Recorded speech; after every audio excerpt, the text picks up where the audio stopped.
Yes, welcome back to Football Heritage TV, where I am joined tonight by Ashmatic Spurs Kings TV, which means Marlon's not coming on. Never have you ever seen them in the same room. That's all I'm saying. That's all I'm saying. They're the same person. Big up to you, Ash. Big up to Barry Sun Royale. We'll see how many minutes it is tonight before he mentions the legend that was Emerson Royale, and also to Jose for El Del Cocorel. Good evening, chaps. How are we all? Good day? Yeah, not bad, man. Can't complain. 3 points, but I'm sure we'll get into it.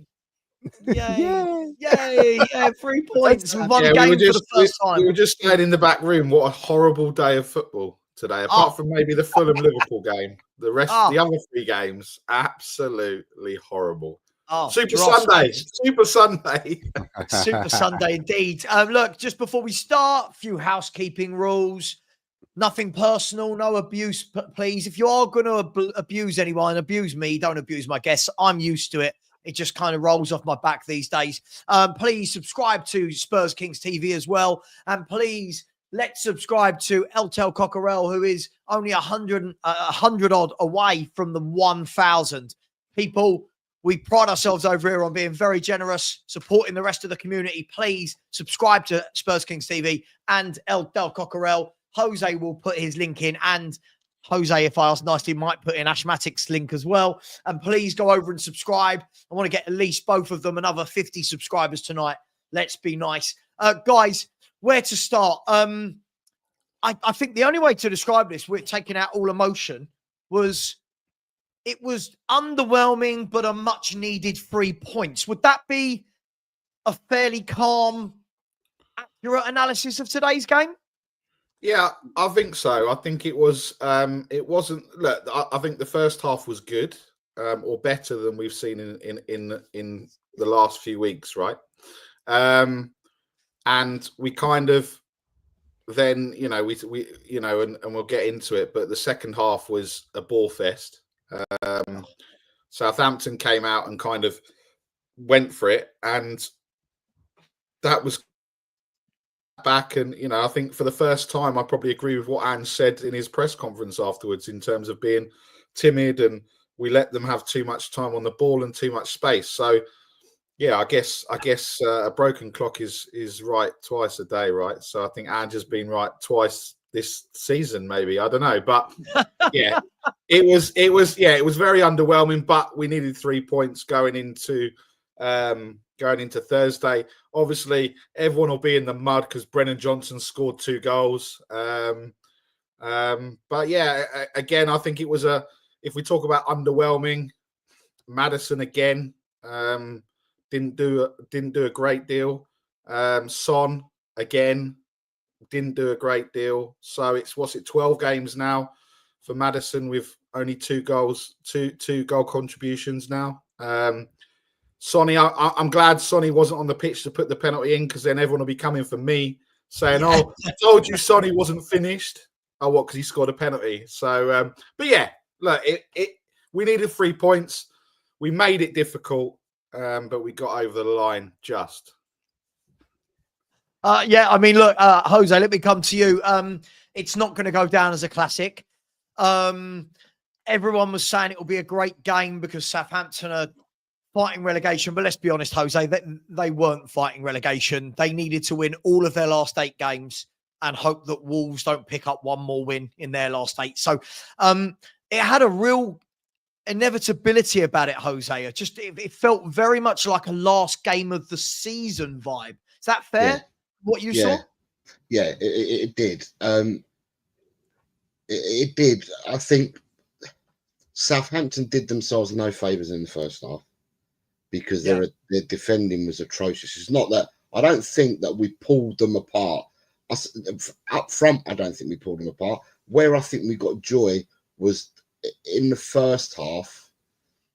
I think our midfielders got quite a bit of joy, in the sense that Maddison and Bergvall were pulling their players everywhere. And in the first half, and I mean, I'm not going to go nuclear about it, but in the first half, we should have been a lot further ahead than what we were. We had the disallowed goal. We got the two headers that were saved by Ramsdale, which were really good headers from Romero, beating his players, because Romero's not that tall. Their centre arse, Ben Narek and Hayward Bellis, or whatever his name is, they're both 6 foot, and Romero's smaller than them in height, but smashed them in the air for the two that the goalkeeper saved. Two great saves. I think the second one, I don't think we knew much about it, Ramsdale, because it hit him on the bonch, didn't it? But I don't know what happened, to be honest, panel and chat. I really don't know what happened, because in the second half, I expected Southampton to be better than what they were in the first half, but or to give us a game. But it's as if they gave us a game in the second half and we didn't want to play. We did nothing in the second half at all. I think in the whole of the second half, we probably had 5 minutes of that second half, and that's it. All the rest of the game was all played by Southampton. It's really weird game. Really weird. It was just, it felt very, I'll be honest, doing a watch along, it was really hard work to, when you've got to be lively on stream, and it was like, oh God, I just want to, I don't know, I could potter around the house and do some other bits. But in the second half, you're talking about Sav, aren't you? You're not talking about the first half, you're talking about the second half. Yeah, first half, I thought, again, I didn't think we were that great first half. I thought that, we'll get into it in a bit more detail, but I thought that Southampton were the architects of their own downfall. They kept trying to play it out the back. Not good enough, and it's what we were talking about backstream, and we'll get onto it about the standard of football a bit later. But Ash, let me ask you, when the team was announced, I think a lot of people were expecting to see no Maddison, no Son, no Romero, and we were expecting to see the likes of Archie Gray in midfield, the likes of Tell, Odegaard. It didn't happen. Were you surprised at the team selection? I think quite a few people were caught off guard. I was. I'm not gonna lie. I thought if you're gonna look at Tell, now's the time to do it. Now's the time to answer those questions. Now's the time to see the Archie Gray in the 6/8 role that everyone's been talking about. We said at Leeds, he bossed Chelsea. So some people are asking it for a little bit earlier. That never happened. And so looking at that selection, a few of my boys, they were cussing. I can't lie. They were like, why is Son starting? I don't know. Why is Johnson having Son? Why is Johnson starting? Like, Johnson wasn't really on form or needed against Southampton. So people wanted to see those forward players kind of play with each other and then kind of assess it going into the season.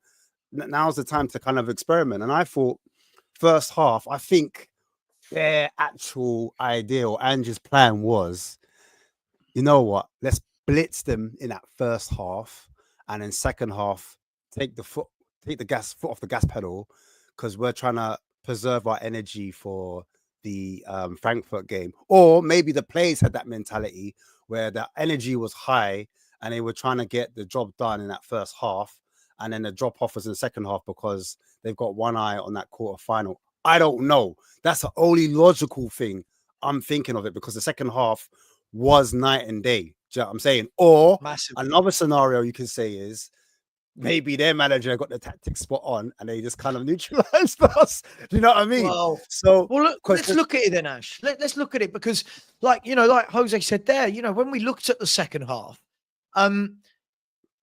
Southampton, look, I said throughout the whole second half that I thought Southampton had some nice, neat build-up and approach play, but I didn't feel at any point that they had the quality to hurt us.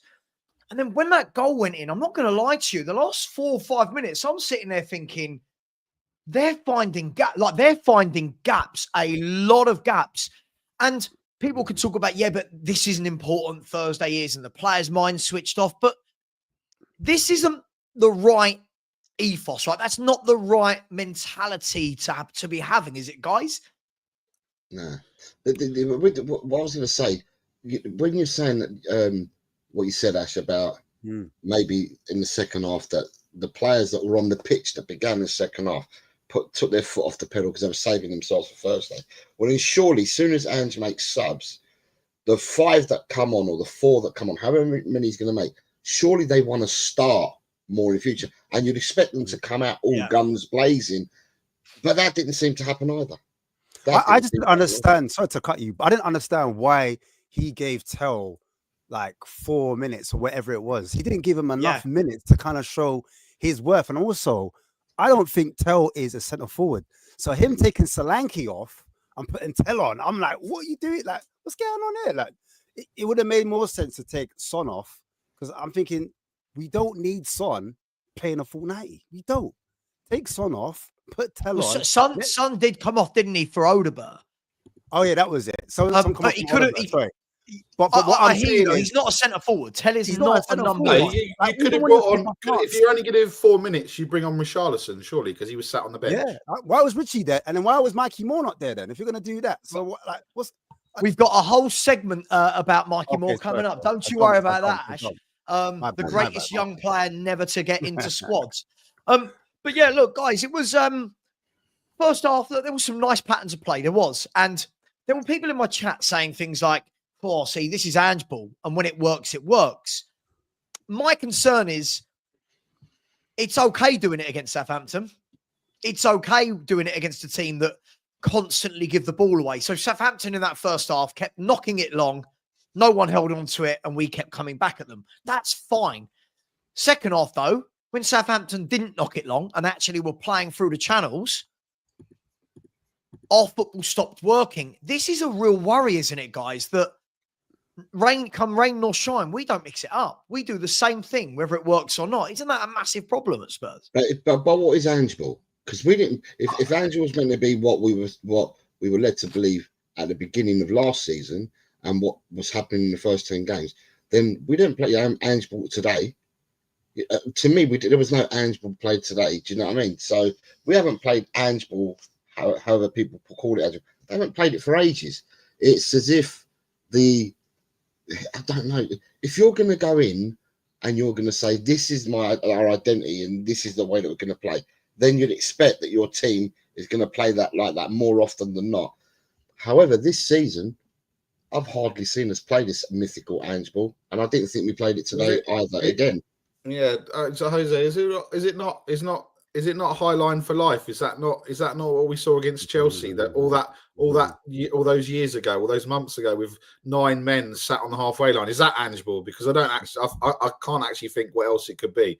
What Ange ball was meant to be is like players rotating in, like, so you've got your left side, you've got your right side. So you've got the 3 players, for example, in Son, your doggy, all right, sorry, not your doggy's not playing, but Son, Spence, and then you've got Maddison.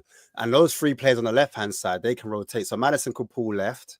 And if Maddison pulls left, then that means your doggy can invert, Spence inverts, and then Maddison will drop into the other position. You see what I'm saying? So they're meant to rotate and be fluid. It's meant to be this kind of fluid system. And then the right-hand side is meant to be the same as well, where players don't know who to mark, because they're like, all right, if I follow Maddison, I'm going to get dragged out wide, or I'm going to get dragged up too deep.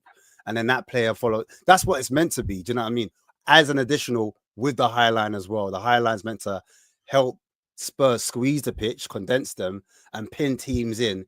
And then we're meant to be like this non-stop, chaotic kind of, football. But we're not. Like the other night when we saw a right back at centre mid and a centre mid at centre back and everything else. Do you know what I just prefer? I just want Ash to start talking about double pivots and half spaces, because that is what this man is. That's what this man play that. He doesn't play double pivots, though. He doesn't play doubles. He doesn't. I know, Ash, and it's. Do you know what? Because I haven't heard you say it for so long. That's upset me more than this. He plays a single pivot. He plays a single pivot, bro.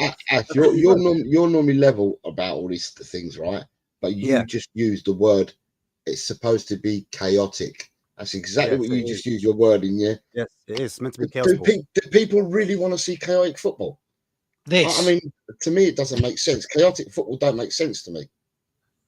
So the whole point of it is basically you're trying to confuse the opposition. You're trying to put them under intense pressure by having the ball in their box, and you're constantly pressing them.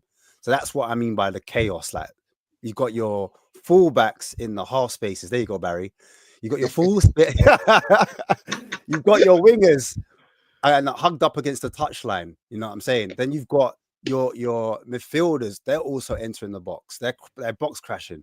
So you're meant to have like 5 or 6 players in the final third, but in the attacking third. So that's the chaos. But the risk is that because you've committed so many players forwards, that there's spaces in behind, and we've seen that all season where, to switch the ball. And I think that's the reason why Ange is like, wow, I'm getting found out here.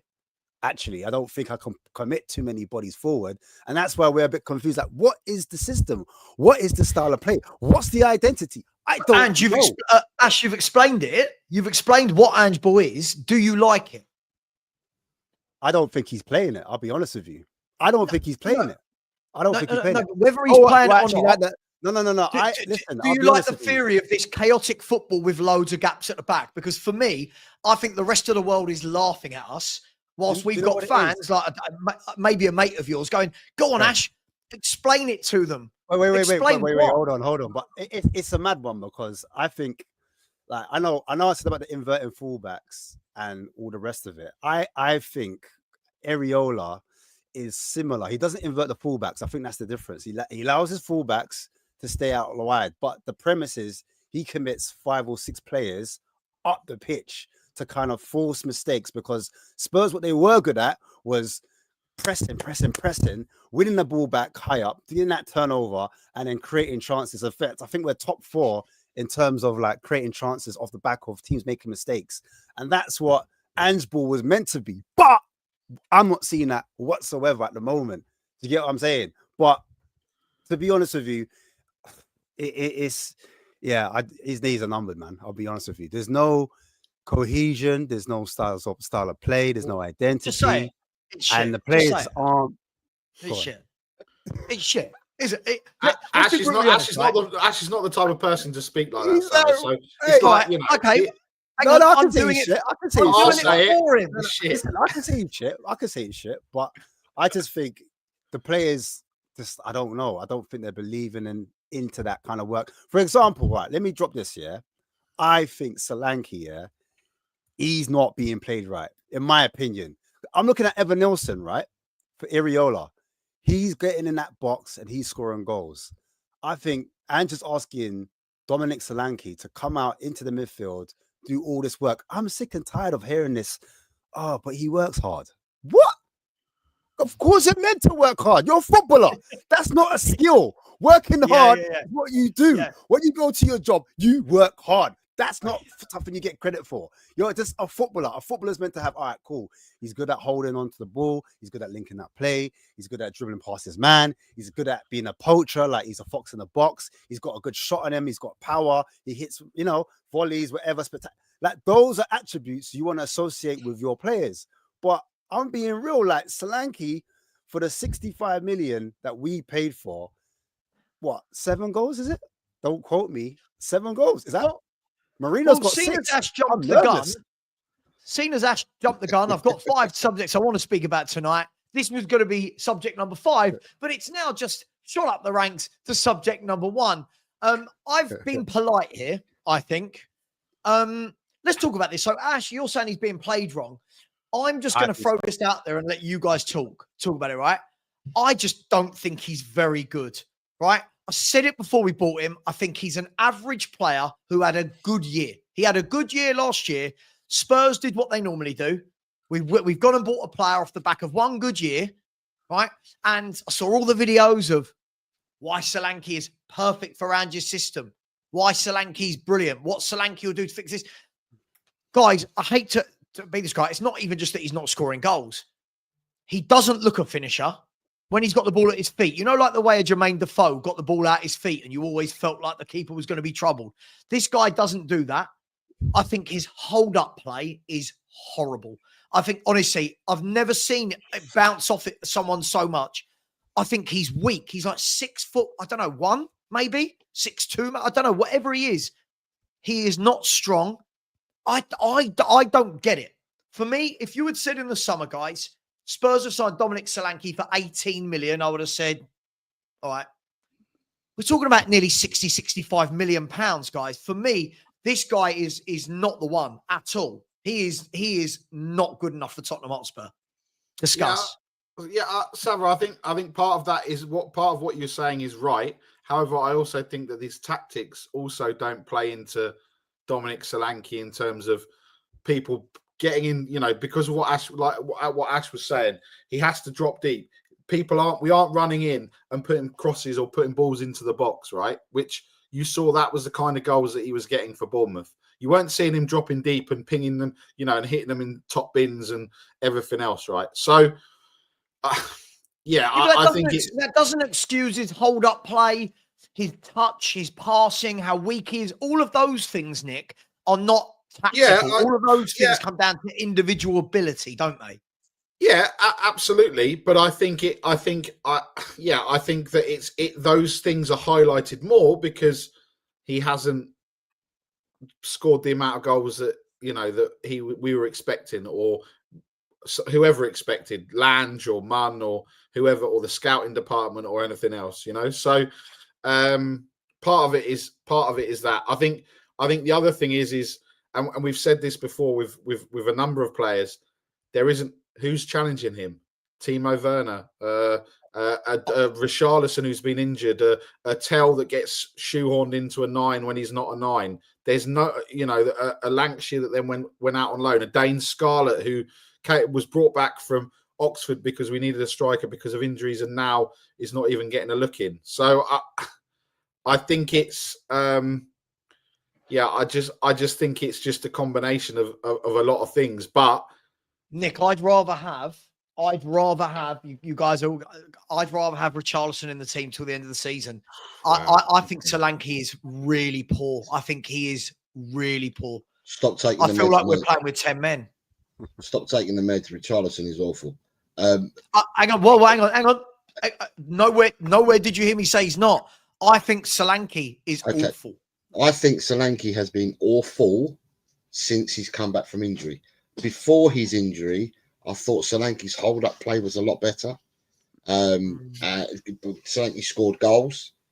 Since he's come back from his injury. He did score goals. He's got 7 Premier League goals. He's like Mikel Merino's got 6. Yeah, but in all competitions, his goals have all come. The majority have come pre his injury. I think he's only scored. I don't even know whether he's scored since he's come back from his injury. All his goals have been scored pre-injury, and I felt that his hold-up play and his play was much better before he got injured. Since he's come back from his injury, I've seen absolutely nothing from him. But that's just my opinion. No, absolutely. Ash, sorry, just quickly, Ash, I was going to say to you, look, I disagree with Nick. I've always thought his hold-up play is really poor. I think he's another one that when he was injured, got elevated to godlike status. Nick, you know what I'm talking about in like, and I think you're in that group as well, Jose. When people go, oh God, we miss Solanke so much. I don't think we miss him at all. I think we were better going forward without him. I think he's really poor. Sorry, just to me. But the way we play, the way that we play as well, right? If we're going to play the way that we do play, we might as well play with a false 9. There's no point having Solanke there. Just play with a false 9 because that's the way that we're playing. We're not the wide players don't do what they're meant to do or what you'd expect them to do. But we were saying this off air before we came in. Football's become such now that you watch one team, one team, and you might as well change the colours of the kit. Who plays the false 9 though? Who plays the false 9? No, I'm not talking about now. What I'm talking about, Archie Gray hasn't played there yet. What I was referring to more was like when in the Premiership, you haven't got the wingers per se anymore. Yeah. The ones that get past players, do the one-on-ones, take-ons, get past players, and get the balls into the box. In the Premiership, that doesn't seem to happen much anymore. It's the horseshoe football that everybody plays now. I thought Savinho, Doku, them man go wide, beat their man, get the ball in the box. No, Savinho does that. Not on a regular. They don't do it on a regular. You look at Europe. In Europe, it's still happening. It hasn't caught up in Europe yet, but it seems to be in the Premiership.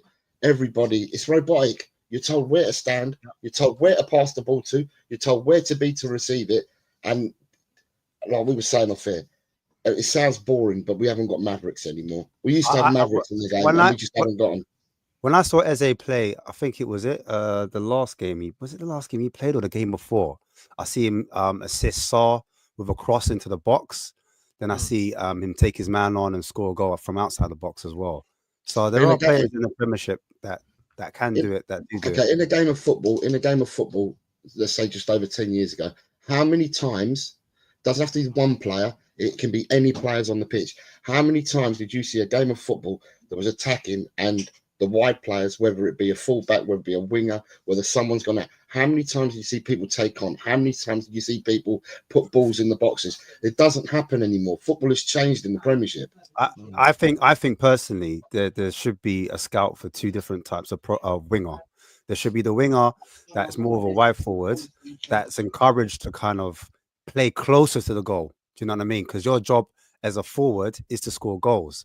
But then if you're a winger, your job should be to provide and assist goals. You should be having more creativity. Do you know what I mean? And so there should be two distinct players that you're like, all right, cool.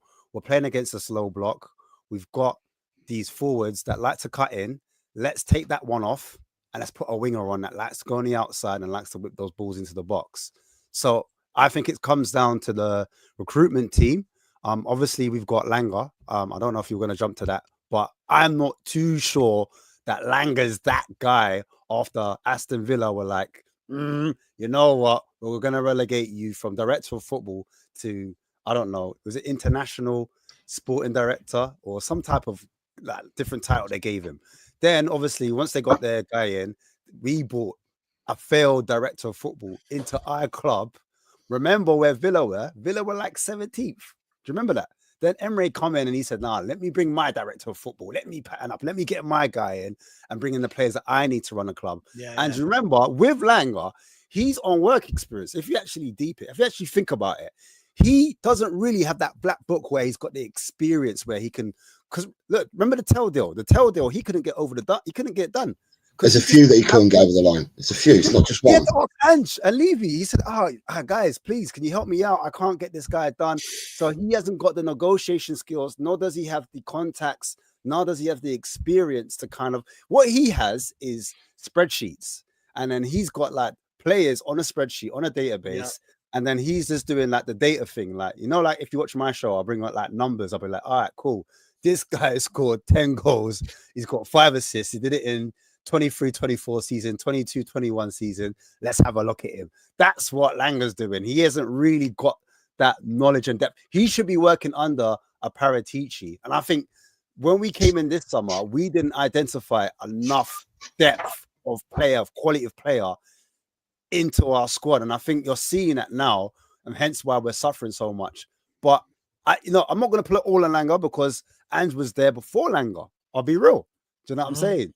So some of the ID, footballer ID, has to come down to Ange when he recruited Solanke, coming back round to that question. Ash, didn't he say, if I'm not wrong, guys, you can correct me here, I'm pretty sure I remember Ange saying that Solanke was his #1 target. When he signed him, he said, we've been chasing him all summer. This is the one that I desperately wanted to get over the line. So if I'm being harsh on Solanke, cool, then that must mean it's the manager. Because if the manager can't get the best out of this guy, so like Nick said, I agree. You've got to be getting balls into the box, into the air. Because have you noticed whenever we look dangerous out wide, only when Spence is overlapping? Have you noticed it? Since Spencer started overlapping and pulling balls back, we look dangerous. The actual wingers themselves aren't dangerous as wingers. Johnson is an awful footballer, but absolutely brilliant at posting into the box and scoring goals. Let me ask you this. Just quickly, Ash, just really quickly. My point of this is, if that's the case, when we're pulling the balls back from the likes of Porro and Jed Spence, why is it never Dominic Solanke in the box getting those goals? Why is it always Stun, Johnson, Kulu? They play it blind. They play it blind. The only person, I mean, when Kulu went out, played wide right. Yeah. Kulu, if you remember the Man City game, Kulu set up 2 goals where he's got the ball out wide. He took a touch. He's looked up, found his man. Our other players that we've got out there, whether it be Odebert, whether it be Son, whether it be Johnson, whether it be Tell, whether it be whoever you want, it doesn't matter. You can put a multitude of them in there. They don't look for the man. They just do it. It's like an autopilot. They just put it in low on autopilot, and they're not exactly looking for a player or looking up to see what the player is. More often, can I say it's more often than not that happens. Yeah, you're right. Because when I was at Leicester that first game of the season, And the amount of times the players were just crossing without even looking, it was criminal. We were saying, "What are you doing? Why aren't you looking?" That's Dominic Solanke's last goal was the 4th of January against Newcastle. Have you not seen that clip? Have you not seen that clip where Mason's talking to him? He's on the pitch. Remember, Ange doesn't have boots. He doesn't put the boots on like an Iriola, like Conte used to do, like Poch used to do. Do you know what I'm saying? Like all the players, all the managers we had used to have their boots on the pitch, on the training ground, touching players, telling them where to stand, where to move, etc., coaching them, telling them. Right now, we're relying on Jedenek, we're relying on Mason, we're relying on these type of coaches. And remember, in that clip, he's telling pitch geography. This is his words, pitch geography. Once you get into this area, this zone here, that's when you smash the ball across the box. They're not being coached to pause on the ball. They call it la pausa, when you we just call it like, putting a foot on the ball. Do you know what I'm saying? So you can kind of look around and you can see what your options are. These guys aren't doing it. They're literally young. They're getting in, and let's listen to what the coaches said. They're not using their minds and initiatives and thinking, hang on a second. The last time I spun the ball across the box, no one was in the box. But what I was going to ask is, if Johnson was bought as a number 9 and he scored, how many goals has he scored? If he scored the amount of goals he scored, would we be less mad at him? Because we're mad because he's bought as a winger and he's not taken on as man, but actually as a forward, he's actually getting the job done and scoring goals. He's doing more than what Solanke's doing. So should he be getting a go through the middle then? If we're going to say hold up play doesn't matter, if we're going to say that this game doesn't suit Solanke's strengths, then just have Johnson in there and let him go. I'd just have him up there, take him away from the right wing, and just say to him, get in and around the box when we're pulling the ball back. Yeah, but Johnson's he's that kind of on the shoulder. We don't really play that style of where there's a lot of space in behind where we can, if we played mid to low block, where what we used to do with Conte and like allow teams to come like onto us, bait the press, let them draw into that pitch and then exploit the space, then that would suit players like Solanke a little bit more to play through the middle because he'd be running onto something. He's not a player. The way we play our system, we play high up the pitch.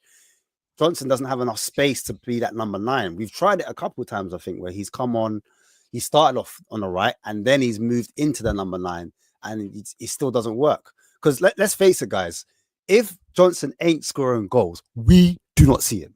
Let's be real. We do not see him.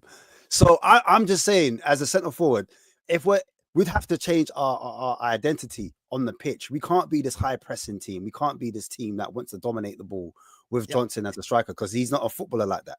Do you know what I mean? Look, I completely agree with you. I'm just at the stage where it just feels like at the moment, you've got Brennan Johnson who can score goals, but does nothing that a winger needs to do. And you've got Solanke that's not scoring goals.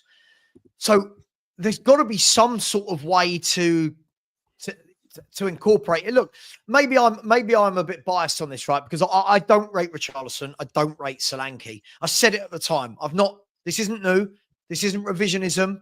This isn't hindsight. I said it at the time. Solanke for me felt like a really lazy signing, guys. It felt like we'd not really gone and done any homework scouting across Europe to find strikers. We just it was, Solanke's had one good year, boom, get him in. It just felt lazy. Is that fair? Well, to be fair, Richarlison scored more goals in that little hot purple patch he had, didn't it? He had like 11 goals in that little purple patch. I think he ended up scoring, 14 goals last season? I know he hasn't been fit, but that's almost double what Solanke's done. Isn't it? That's kind of crazy. So I don't know, but let's do the maths. Let's look at it. Because see, when you actually look at it, I remember looking at these at the beginning of the season and thinking everyone kept telling me that he was so much better than Richarlison. But I remember, Nick, I don't know if you were on the stream with me, but I remember we did something similar to this at the beginning of the season and when we bought Richarlison's replacement for a player that stats have been no better than Richarlison's career. Yeah. Yes, you've got the anomaly of 19 last year.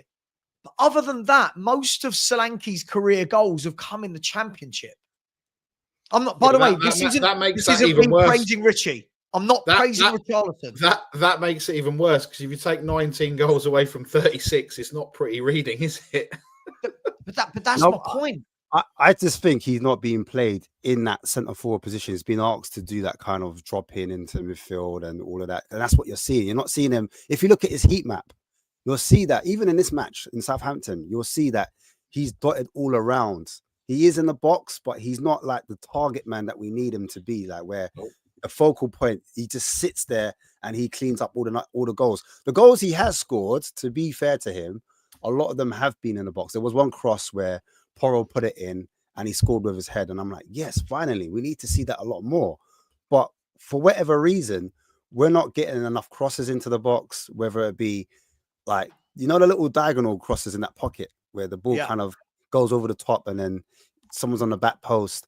I want to see those type of goals, but we're not really doing that. And I expected Porro to be doing a lot more, even if Porro's overlapping, whipping crosses in, because he's like one of our most talented players in terms of crossing. Ash, look at his heat map. Oh,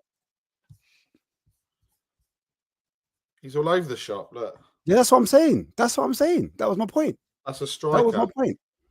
But guys, just quickly. So this season, if I'm not wrong, I know I'm not wrong. I've got it in front of me. He scored 7 goals and got 3 assists, right? So if you can you put back up on the screen the head-to-head stats, please? Yeah. There, cheers. So if we remove 7 goals, because this is as of today, right? So if you remove 7 goals and 3 assists, by my maths, that's 29 goals, 13 assists. By my maths, that's 42. Hopefully, right? 42. So we spent the best part of 60 million on a 27-year-old that had 42 goal contributions in the Premier League. That concerned me greatly at the time, and it concerns me greatly now. So I know that a lot of people are saying he's not being played right and what he's being asked to do and the heat map and all that kind of stuff. But the stats through his career actually show that this is what he is. So why are people surprised? There's my question. Like, I personally think Iriola got the best out of him. And like I said, look, you're seeing there's no coincidence you're not seeing players like, what's his name, from Bournemouth getting linked to Real Madrid. Was it Holson? Is that how you pronounce his name? Houston. Sorry, I apologize. Not Tavernier. You're funny, Barry. And also is it Kirkic? Yeah. Kirkez, you're seeing as well. He's also being linked to Liverpool and a host of other clubs are chasing him. So that's the reason why we bought him. We bought Solanke because Iriola seems to get the best out of some of these players. And I know people be like, oh yeah, look at Bournemouth now. Look how much points they dropped. Aha. Everyone was like jizzing for Iriola. He's rubbish. Look at him, blah, blah, blah. But clearly, like loads of clubs are going for all of their players. Why? Do you understand? So I personally think it's a coaching thing for me. Do you know what I'm saying? Him being played in the position where he can finish, where he can get more goals. And let's face it, if Johnson wasn't getting on the back post, Solanke would be there. And that will be Solanke goals. Do you know what I'm saying? It's true. Because that's where Solanke should be. Where Johnson is, Solanke should be there, put it in the back of the net. The reason why I say that as well, because I watched Evan Nelson for Bournemouth score those type of goals on the back post for Bournemouth. So I don't know. Like, maybe I'm moving mad. I don't know. Maybe it's just my opinion. Well, look, let's move. Listen, at the end of the day, it's up to him, right? He's got to score goals. At the end of the day, we've paid this money for him, and he's on course to finish on less than 10 goals this season, which would make it, for me, one of the most expensive flops in the club's history. I mean, it's definitely in one season. And the problem is, guys, and this will be the last thing on Solanke, the problem for me is he's not a 19, 20-year-old kid. It's not like Rasmus Højlund at Man United, who's come in young, could get better. This is, for me, this is why I didn't want Solanke. I know all the people say, oh, he makes us better without goals and assists, but guys, he's a striker for a top 6 club. I know we're not top 6 right now, but we are in the big 6 conversation year in, year out before this, right? He's got to do better. Is that fair to say? To end this conversation, Jose, is that fair to say?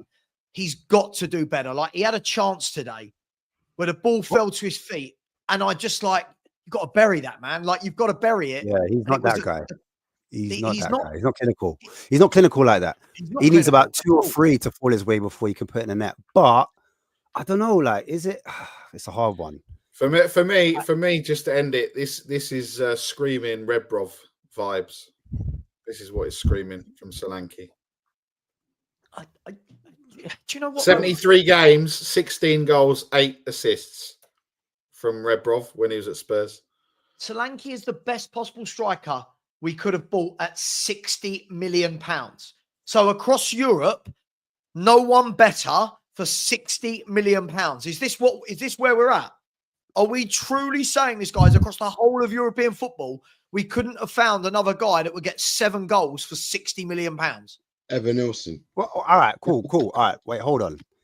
Bang on, Jose. No, He but was what is he was bought at acceptable? the same time, weren't he? He was bought at the same time. And He for was. less But money. all right, what is acceptable for Spurs fans for a top 6 striker to score? How many goals is acceptable? Is it 10 goals? Is it 15 goals? Is it 20 goals? What are we expecting from Solanke as a minimum, as a bare minimum? I want, as your 20? main number 9, as the main number 9, which he is, I want 17, 18 Premier League goals. Do you know what? But you have to check it out though. How many players score? How many main forwards actually score 17 goals, 18 goals in the Premiership? There's not that many. It's probably 4 or 5. And if you've got 20 teams in the Premiership, you're not getting everyone's getting you 17, 18 goals, are you? How much has Mateta got? How much is Mateta? Because people seem to like him. Right. How much is? How many Let's goals have a has look Mateta at the got? Premier League. He started firing now, Mateta. He started getting a lot of goals recently, hasn't he? Right. Yeah, but So would we accept? Mateta's got 13 goals and 2 assists in 29 games. So he's averaging 13 goals plus he got 16 last season. So he's on course to hit 16 again this season. Right. Is that in the Premiership, Sav? Yeah, that's in the Is that Premiership. acceptable? That's what Okay, I'm asking. all right, that's good. Okay, that's not Yeah, bad. Is that listen, acceptable? Mateta at Crystal Palace to get 16 league goals is acceptable. At Tottenham Hotspur, that is not acceptable to be on 7 or ending on 10 or 11. Yeah, that's what I know. That this is why I'm with you, bro. That's what I'm saying. But I'm asking, what is the level that we expect? And then also in the system, are we asking all of our players to share the goals? Because you've got forwards that are meant to chip in, like your Son's meant to get goals as well. Then you've got Johnson. Johnson's doing his job, to be fair. He's got what 11? He's our lead. Johnson's our leading scorer. Yeah, he's our leading scorer. I'm not saying it's like But let me give you some names then, Ash. Let me give you some names of players that have more goals than Solanke. Just a selection. I'm not going to talk about your Erling Haalands. It's pointless, right? Yeah. So if we look in that list, so Chris Wood with 18 goals, right? Is that in the league, in the Prem? This is just league goals. This is just league goals, right? Cool. Chris Wood's got 18. Mbuemo 16. Not going to talk about Cole Palmer. Visser has got 14, right? Cunha playing for Wolves has 13, right? Mateta at Palace has 13. Cliver at Bournemouth, who isn't even a centre forward really, has 12. Liam Delap at Ipswich has 12. Strand Jakob Larsson for Wolves, who have been in relegation battle, has 11 goals. Raul Jimenez at Fulham has 10, right? Evan Nilsson has 9, right? Look at all of Jared Bowen in a really poor West Ham team this year has 8. These are just players that have got more than Solanke that are not at top clubs, and most of them aren't centre forward. So I don't know. For me, there's just no real excuse for him to Alex Iwobi's got 8 already. Imagine. You got John Duran has scored as many as Solanke, and John Duran's already gone to Saudi. But John Duran's got 7 as well. But guys, go on. I was going to say a lot. No, I was going to say a lot of fans will be crucifying us for talking about Solanke like this, because a lot of fans love him. They're saying, look, Solanke's a good player. He's a good centre forward. He works hard. You know, that's what I keep hearing. He works hard, and I'm trying to find out things to say. But that's the main thing about his link-up play is good. They think it is anyway.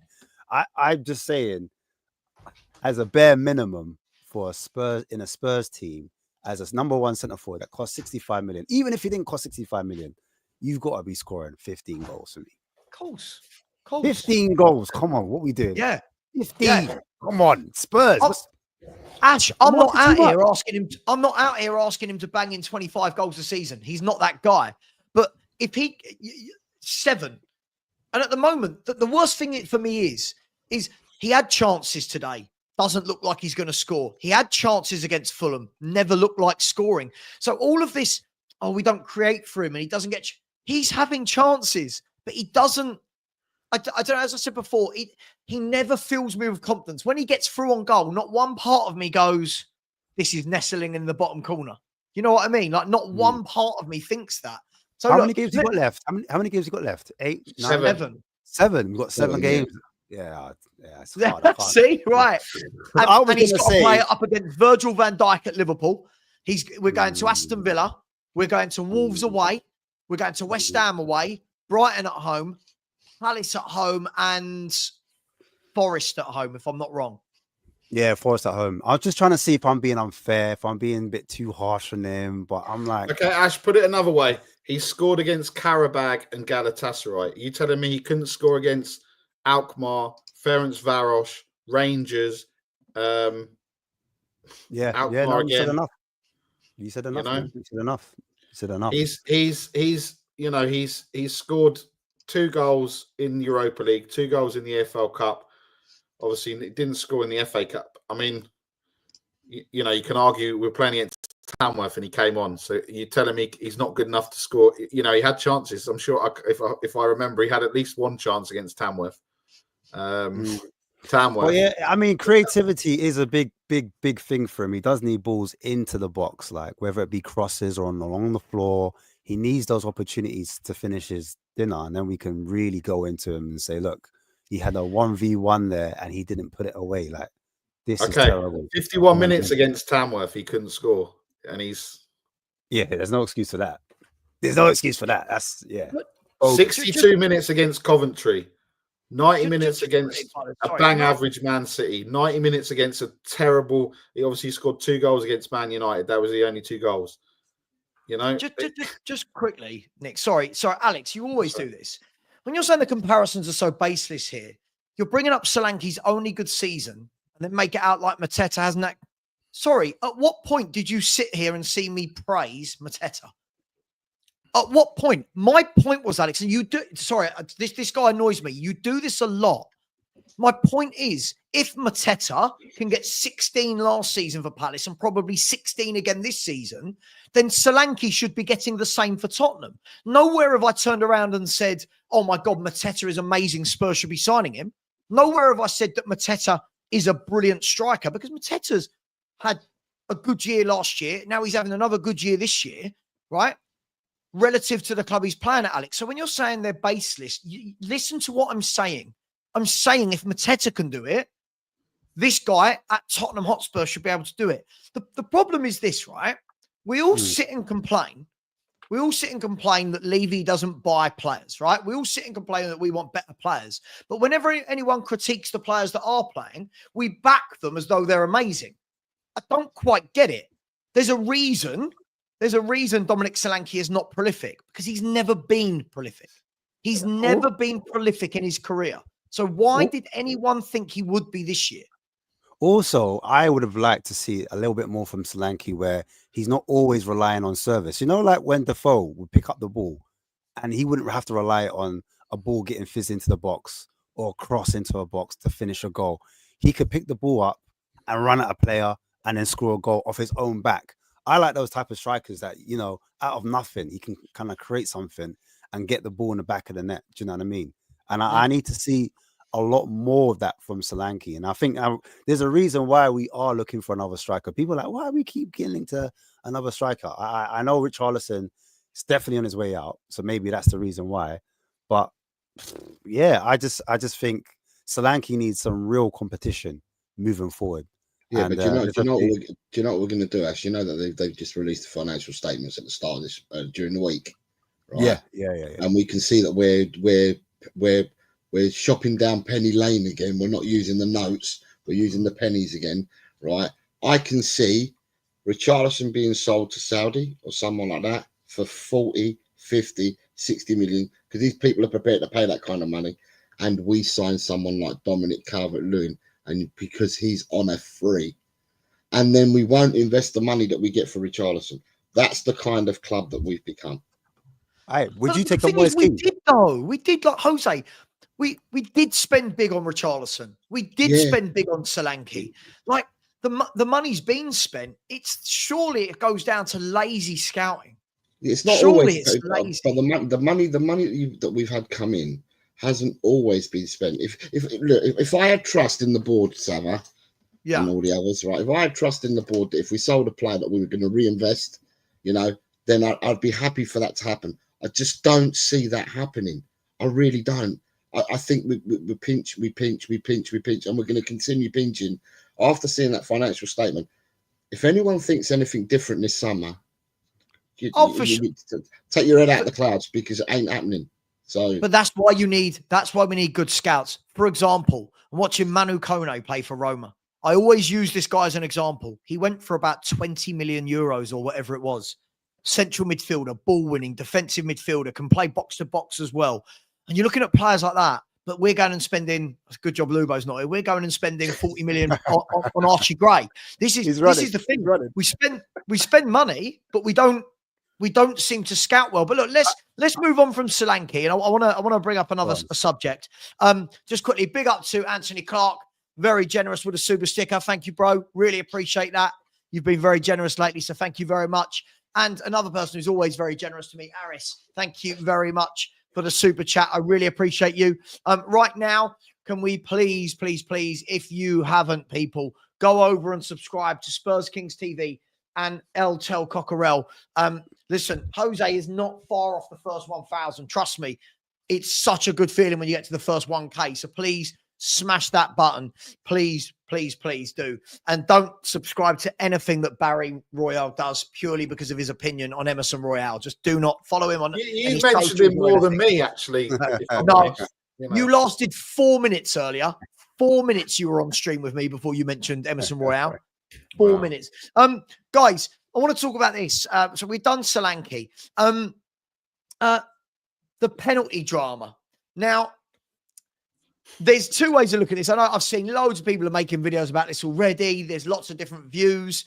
Some people saying selfish from Tell. He should have given it to Johnson to finish off his hat-trick. Other people saying, well, hang on, no, if you're the designated penalty taker, then you should take it.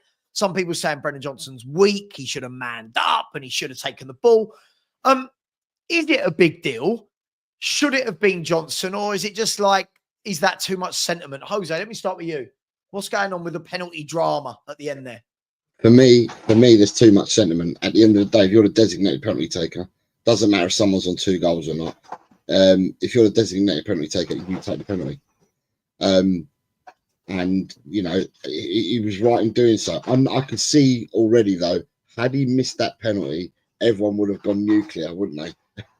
Had he missed it, and they would have said, you should have left it for Johnson. But no, if you're the designated penalty taker, you take the penalty. There's no room for sentiment. At the end of the day, you've got to be professional. And to me, looking at the rest of the team, apart from Johnson, if you looked at the rest of the team and you look at the bench, they were all expecting Tell to take it anyway. So he was obviously, out of the players that we had on the pitch, he was the designated penalty taker to take that penalty. And for me, there's no room for sentiment to give Johnson a hat-trick. That's my opinion. Everyone agree? Don't have to. Yeah, look, I kind of... I know Scott was saying it earlier, the arrogance of Tell, what's he actually done to deserve it? I just thought it was quite funny. Like, Johnson was like looking up, like giving it, and Tell's just gone, nah, mate, I'm the striker, I'm the big man, I'm going to take this penalty. I just thought it was quite funny that Tell kind of did it. I can't, part of me rates it from him to say, I don't give a crap, you're on a hat trick, but I'm the striker, so I'm taking the penalty. And I guess, look, if there was a need for it to be decided, I mean, I didn't necessarily see what was going on, but who was captain? Was Romero captain at the time, or he was missing, or I don't really know. Romero would have come in and said, no, this is happening. If it, a bit like the other day when it was Son and Maddison arguing over a free kick, right? Or whatever happened. I can't remember what happened the other day. So, oh no, it was Porro and Maddison, wasn't it? And then Son said, no, Maddison's taking it. Who cares Exactly. at the end of the day? Yeah, listen, I'd brought it up. I didn't know if people would want to talk about it or not. I didn't really. I don't see the drama. I genuinely don't. The penalty. If he's a man, if he's a man and he mans up and he's got a problem with it, he should just say, "Look, bro, I'm not gonna lie. I want my hat trick. I'm taking it." And he's older than him as well. You can't have someone that's been there for 5 minutes come in the club and be like, "Oh yeah, I'm taking it." Look, respectfully, you're my younger. I'm the elder here. Let me take the ball. I won the penalty. Let me take it. But again, Johnson doesn't really have that. Well, he doesn't strike me as that kind of arrogant type. He's a nice guy, and he wants to just get on with it, do what's right for the team. And at the end of the day, football is a team game. As long as he scored that penalty, had he missed it now, that would have been a more interesting talking point. Oh, for sure. Yeah. Okay. Well, listen. When the panel tell me, how many times have we seen the reverse, where someone has tried to do that and take the ball when they're not the designated penalty taker, and it's proper cause dramas on the pitch where you see infighting between the players and you see the managers going mad on the touchline when that's actually happened. So today it happened with Cole Palmer, didn't it? Palmer and I can't remember who was the player, and then Palmer just literally picked it up and was just like, it happened with Son and Lamella. Remember? But this is what I'm saying. It's happened for other teams. It happens quite often. So therefore, to me, I didn't see no drama today. He's a designated penalty taker. He takes the penalty. End of. And if Johnson had kicked up a fuss and it all kicked off on the pitch, I would have found it even more embarrassing. So just let it be as it is, and let him take the penalty. Done. All right, listen. When my panel tells me pick the shit subject, we'll move on. It's just that simple. Look, let's talk about something that. Sorry, this is this situation, right? We've got to talk about Mikey Moore. Mikey Moore is the big hope. Whoever you speak to at Tottenham, they'll tell you, I know someone at Spurs who said this, and I know someone at Spurs. Moore is the guy. Moore's agent said this. Moore's been promised game time because City wanted him in the summer. It's a youth project, which is another one that was rolled out. Mikey Moore again, players fit, no Mikey Moore in the squad. This is happening more and more since the players have come back from injury. Guys, if you're Mikey Moore, I get it. If you're Mikey Moore and you're at Man City where you've got quality players above you, quality throughout, you go, I get why he's not getting in the squad. But this is a Tottenham team that's been horrible this season, and Mikey Moore can't get on the bench for Tottenham Hotspur. Are we at risk of losing this kid? And he is a talent. You can see he's a talented lad. Are we at risk of losing him? I think with Mikey Moore this season, right? Let's dispel the myth straight away, right? People told me that Ange plays youngsters. People told me this, right? Yeah. I saw no evidence of this at Celtic. When I went back and looked through the Celtic archives, I didn't see him bringing youngsters through there. Now, when you're playing in the other leagues that he's played in, and I didn't go that far back, but if you played the youngsters there, it's because you had bare squads. So therefore you had to do it. So looking at now, you've got someone like, I'm going to pivot away just a second with Archie Gray. We had problems with the injuries and that. Archie Gray's been played everywhere on the pitch apart from the position that we all believe is his natural position. Now that he's got his two centre-halves back, or supposedly got them back, and people are playing piss poor in midfield, Archie Gray don't get a chance in midfield. He's completely bombed Archie Gray out. I don't know how long Archie Gray hasn't played for. Okay, he made a substitute appearance today, but Gray's not been picked, and he's even come out and said himself, and that, Archie's done really well for us. He's played everywhere but his natural position, and he's done really well. Yet he don't play Gray. Today, we played Southampton, and Southampton had the boy Diblin playing for them. Supposedly, Tottenham are caught in Diblin.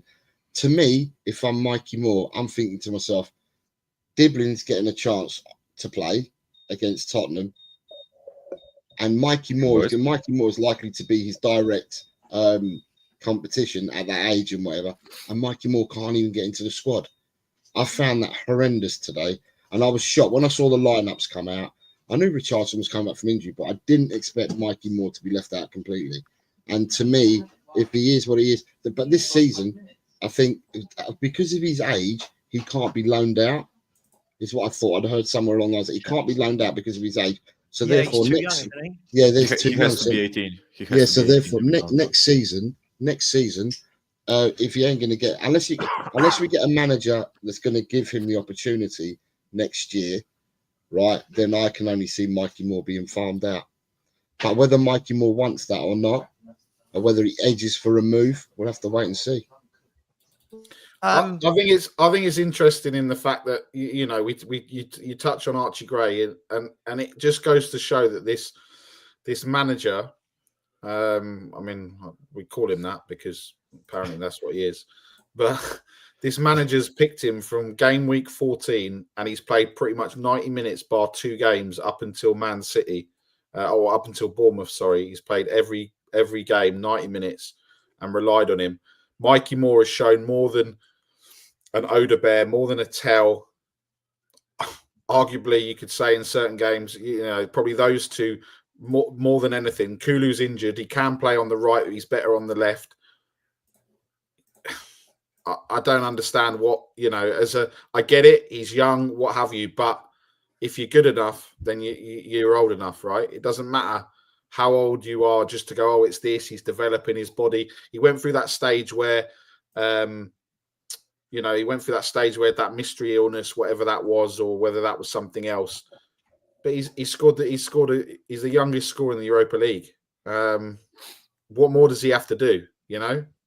I've seen nothing in the last few games from Odebear or Tell to tell me that we should not be putting our trust in, one of our own, one of the academy, the arguably the next person off the rank from Harry Kane, because aside from that, you've got a Winks, a Skip, a Tanganga. I mean, these names, are just horrendous.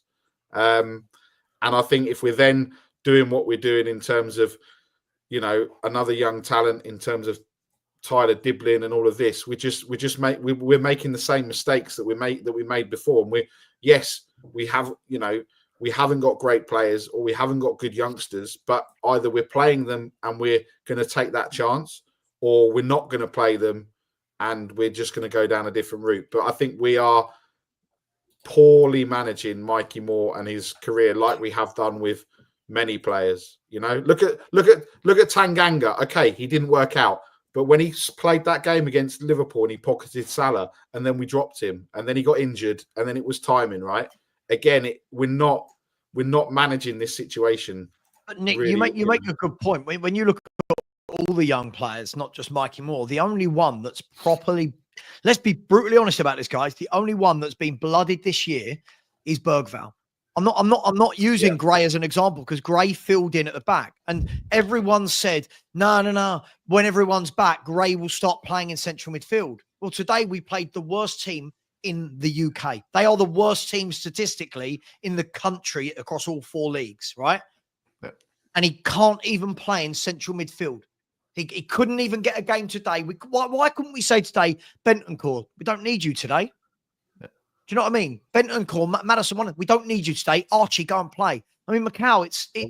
I think it's because the manager's job is at risk. Had the manager been a bit higher up the pitch, or not higher up the pitch, higher up in the league position, his job wasn't questionable, and he felt a bit more Ash, confident. do you think that? Because surely, sorry to cut in there, but surely he, when we're talking about Levy being Levy, and actually the Spurs fan would love him if they sack Ange.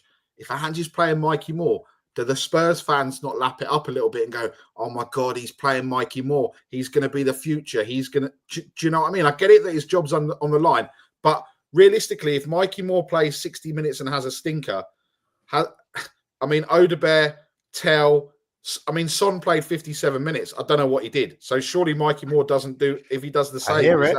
And I agree. But I think the way they're looking at it, the environment's quite toxic. We're losing so many games. And the worst thing to do is to play a young player in that type of environment where something goes wrong that could affect the player's development going down the line. And so you try to protect those players as much as possible. That's the only logical reason I could think of. Whether I agree with it, Ash, not in the squad. Like Oh, when I saw it, if we're gonna have the argument that he doesn't start, no. sure, Listen, but I'm not with in the you. squad, not in a I'm with you. I'm 20-man with you matchday because squad. It's mad. even before this game, I saw Werner get ahead of him, and I was like, "What's going on here now?" I said, "How was Werner getting ahead of Mikey Moore? Make it make sense. We don't even want the player, so surely you should be using the talent then."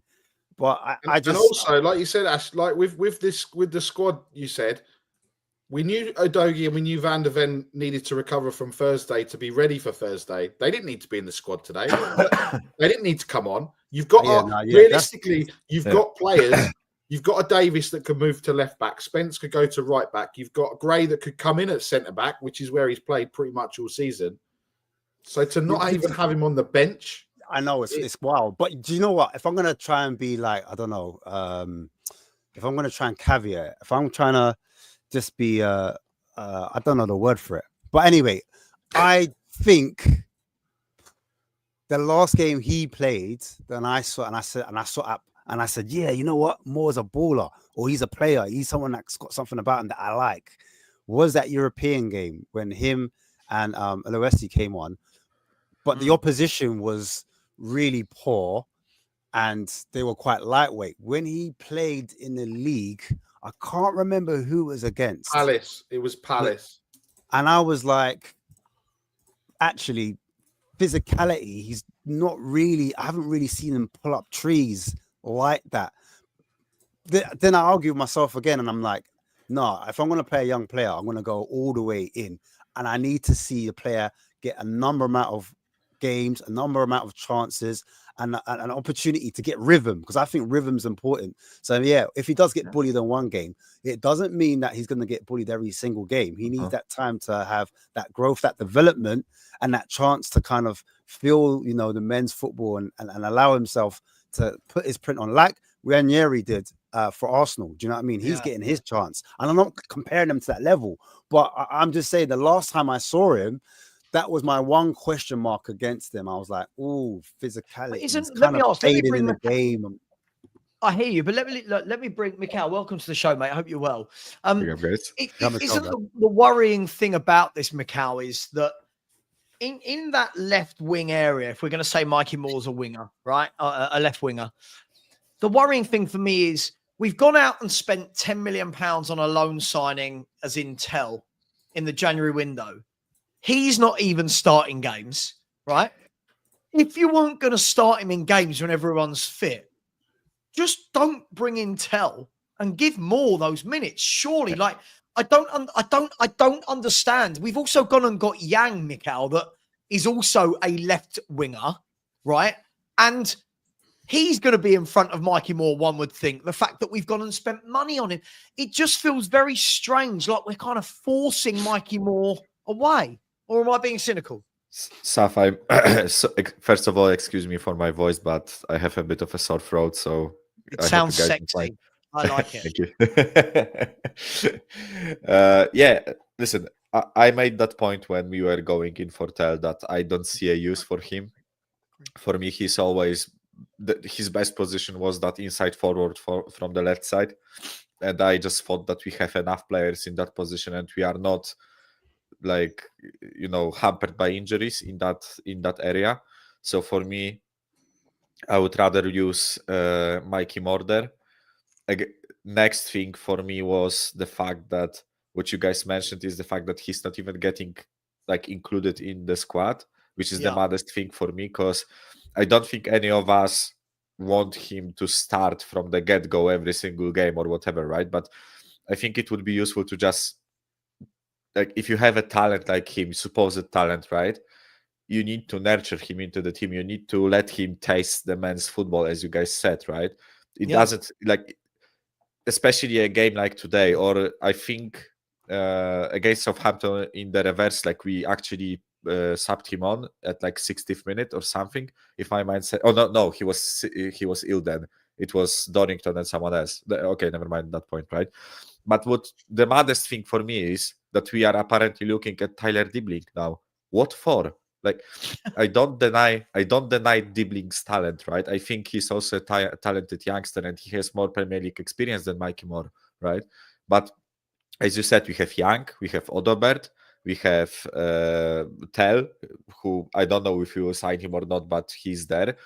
We want to sign Dibling, like Kulusevski, Johnson, they are young. What's the point of signing another one? Like, we need to, if we have talent, then give them a chance to shine. Or maybe they think Mikey Moore is actually not talented and they are just not telling us that, right? But I don't know. For me, I've seen more from him than from some other players, right? Yeah. I would like to see more of him, even to give him a chance, right? Sink or swim. Just throw him on, like at the end of the games, right? By the way, I back Ash's point about the managerial, position. I understand why Ange isn't keen on using youngsters right now, because for him, getting every single point that he can is the top priority if he wants to save his job. I know it wouldn't go like this way, but there was a risk of us dropping points today because Southampton in the second half took control of the game, right? So we look at that from his perspective, and he's like, my team is in the gutter. If I summon youngsters and we lose the game, I lose my job most likely, right? And also, it's not a good growing environment for youngsters, in my opinion.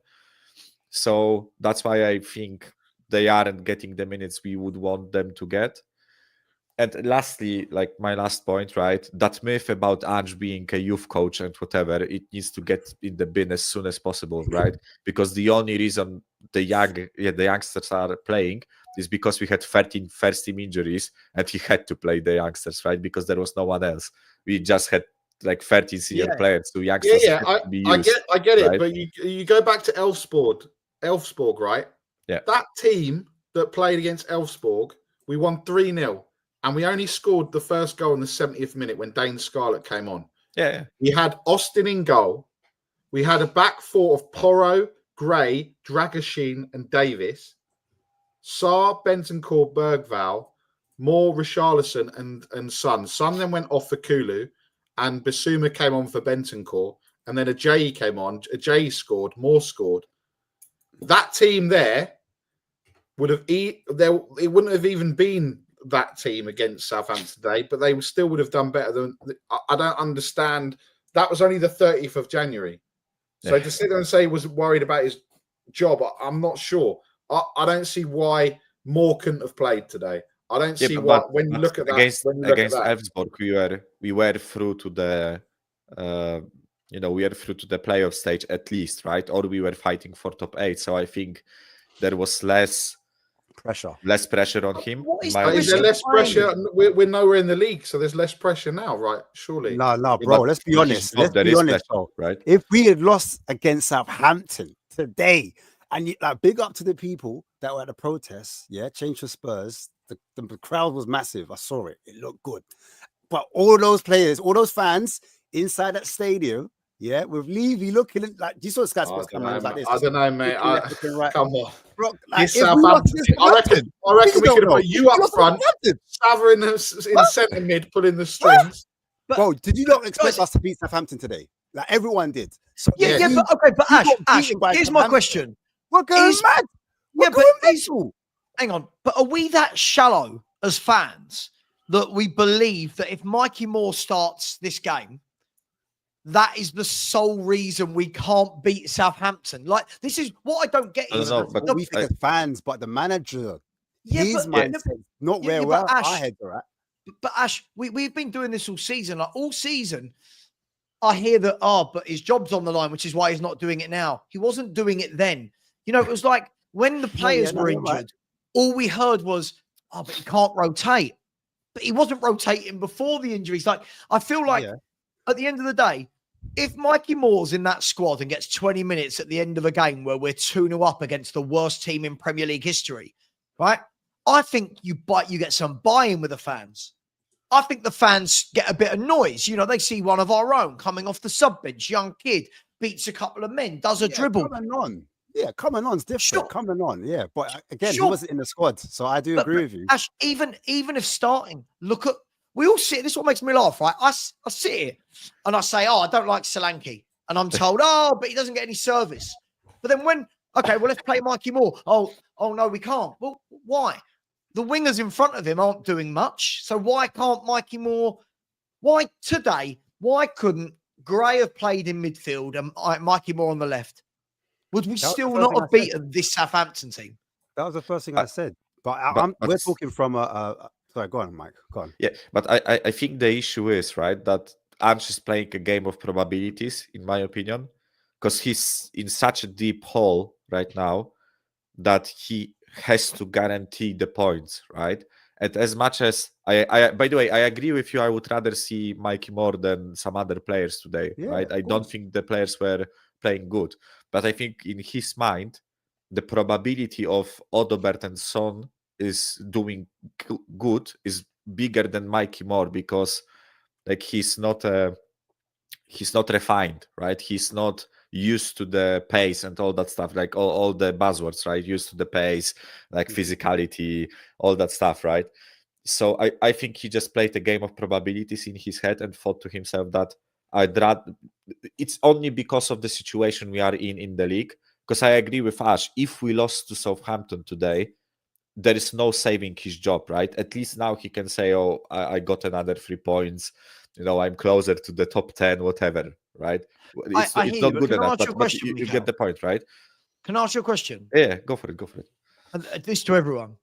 Like, it feels like all the wingers we're buying in, for me, are really underwhelming, right? Yeah. Really. Werner, who came in, we know, right? Tell, for me, I'll be honest, I've seen nothing from him in the last 7, 8, 9, 10 games, however many he's played, where I've gone, cool, what a good loan signing. Yes, he's young. I don't want to knock young players, but we're talking about a bloke that this was the guy who was meant to be coming on loan to help us and hasn't really, right? You've got them two. Odegaard, for me, has been really, really disappointing. I know he had he got the 2 goals against Alkmaar. Other than that, every time I've watched Odegaard, I've been really, really underwhelmed with anything that he does. He looks like a headless chicken. More for me, these people are all in front of him. These people are all getting minutes in front of Mikey Moore, and I fail to believe they're all better than him. I fail to believe that they're all better than him. Moore's cameos have been better than Odegaard's cameos. That's my worry, Mikal. Do you know what I mean? It's like the options we're bringing in front of these talented kids aren't that good. That's the worry. It's all down to the manager's preference. So the manager quite fancies a player. You know how it is. Sometimes they have their favourites. And I clearly think Odobert, between him and Johnson, obviously Odobert didn't perform in the game before Southampton. I think that's why he preferred Johnson, because Johnson came on against Chelsea and he burst down the wing and he created that chance for Son. And Odobert didn't do anything. In fact, Odobert had a heavy touch that took it off into a goal kick, and that was his only cameo I saw against Chelsea, really. But Johnson got that nod over him today, and then Johnson has repaid back the manager's faith. So that's why Johnson started in that position, and Odobert wasn't really. Do you know what I mean? But yeah, it's down to the manager, bro. It's not down to us. If it's us fans, we'd be picking Mikey Moore will be in the squad, and he'll be starting at certain games. Because I agree with you. Against Southampton, that is the game. Like, of all games, the lowest team in the league, the lowest team in the land, their championship fodder. So, yeah, more should be. So that ties into this then, Ash. That ties into this subject of Ange's apology. We're talking about a guy here that needs to get Spurs fans on side. More and more people don't like this manager for a number of reasons, right? His outburst the other day to the fans, for me, was Levy should have sacked him there and then, giving it all that, as though giving it all that while we were sitting 16th in the Premier League table because we scored a goal. Like, what are you doing, mate? Shut up, coach the team. Guys, Ange Postecoglou, he's not doing himself any favours, is he? The way he talks, the comments after the game, his ridiculously terrible interview. Then he had the cheek to say the next day, oh, I'm nearly at 2 years. That's pretty good for Tottenham, right? It's like, hang on, mate. At the time, you were 16th in the Premier League table, and you're mocking what we do with managers. Guys, is he alienating everybody at this stage? I don't know about alienating.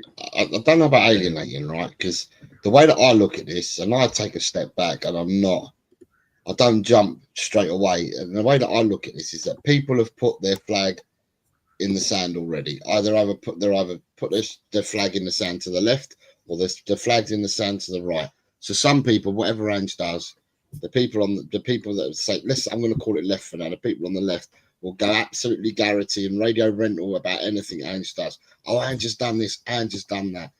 The people on the right probably turn around and say, well, he's done this, he said that, and maybe it's been taken out of context and it's this, that.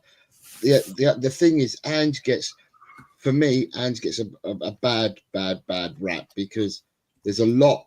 The Really? press, the press. I think the press go after Ange because it's easy for them to do that, and they go after Ange. And I think that Ange gets wheeled out, and everything and all the issues, including his managing, but in all the issues are on Ange because he gets asked about all the medical stuff. That's down to the medical team, and he has to answer it. He gets asked all the questions about finances. He's not a finance person, but he has to answer it. So I think that sometimes he's set up by the club, and that he doesn't endear himself because he hasn't endeared himself recently. Yeah, he hasn't endeared himself recently because he gets a right going over by the by the press and the media, and that gets a right going over, and he's the one that has to defend the club for absolutely everything, even on matters that they shouldn't even been asking him to answer the question. It works both ways though, because when he was on top, he was the darling. They loved him. Yeah. Sky Sports, Gary Neville was praising his Tim Sherwood. There were so many players, so many pundits that were coming out singing his praise and could do no wrong. And our fans at the time, we were loving it because for where we were coming out of some of the most toxic vibes. The football was depressing. And now we've got a manager that plays front foot, possession-based football. And we thought at the time, this is what we've been dying for. And even the players responded to it as well. Like whether we say, looking back at it, some of the games, we didn't blow teams away really when you actually deep it and you actually look at the actual games bit by bit. But you can tell the players responded to it. The fans definitely, look, Andrew used to come out and was like, it's like a bloody nightclub. He's like a nightclub here. Because everyone was singing, look, we had Robin Williams was creating songs about our manager. Do you know what I'm saying? So that's where we were at. So let's be fair. At the start of it, there was positivity for Ange, and rightly so. Do you understand? And he was lapping up. The media were giving it, and he was not the special one, that's the wrong word, but he was that guy for Spurs. And we were top. Fast forward now to what's going on. He's lost a lot of people's respect, whether it's tacticals, whether it's journals, whether it's just your average neutral fan, rival fans. Because some rival fans were like, I think people are being a bit too harsh on Ange, but a lot of them have turned. Why? Do you understand? And a lot of fans that were Angeing have turned the other way as well. Why has that been? And you have to be honest with yourself. You just have to look at what's been going on. The football, we've lost our identity, our start. You said it at the start. What is Ange ball? And I think the reason why there's still a small divide, some people to the left, some people to the right, is because some people to the right, or I don't know what you want to call it, some people that are Ange out, let's just call it what it is, they might insult the manager, and that clouds some of other fans' perspective and saying, people can't say this and that about the manager. That's disrespectful. I'm not really against that. And so they don't want to be associated with the other side because of the insults and because of the derogatory marks. And they're not actually looking at the actual football.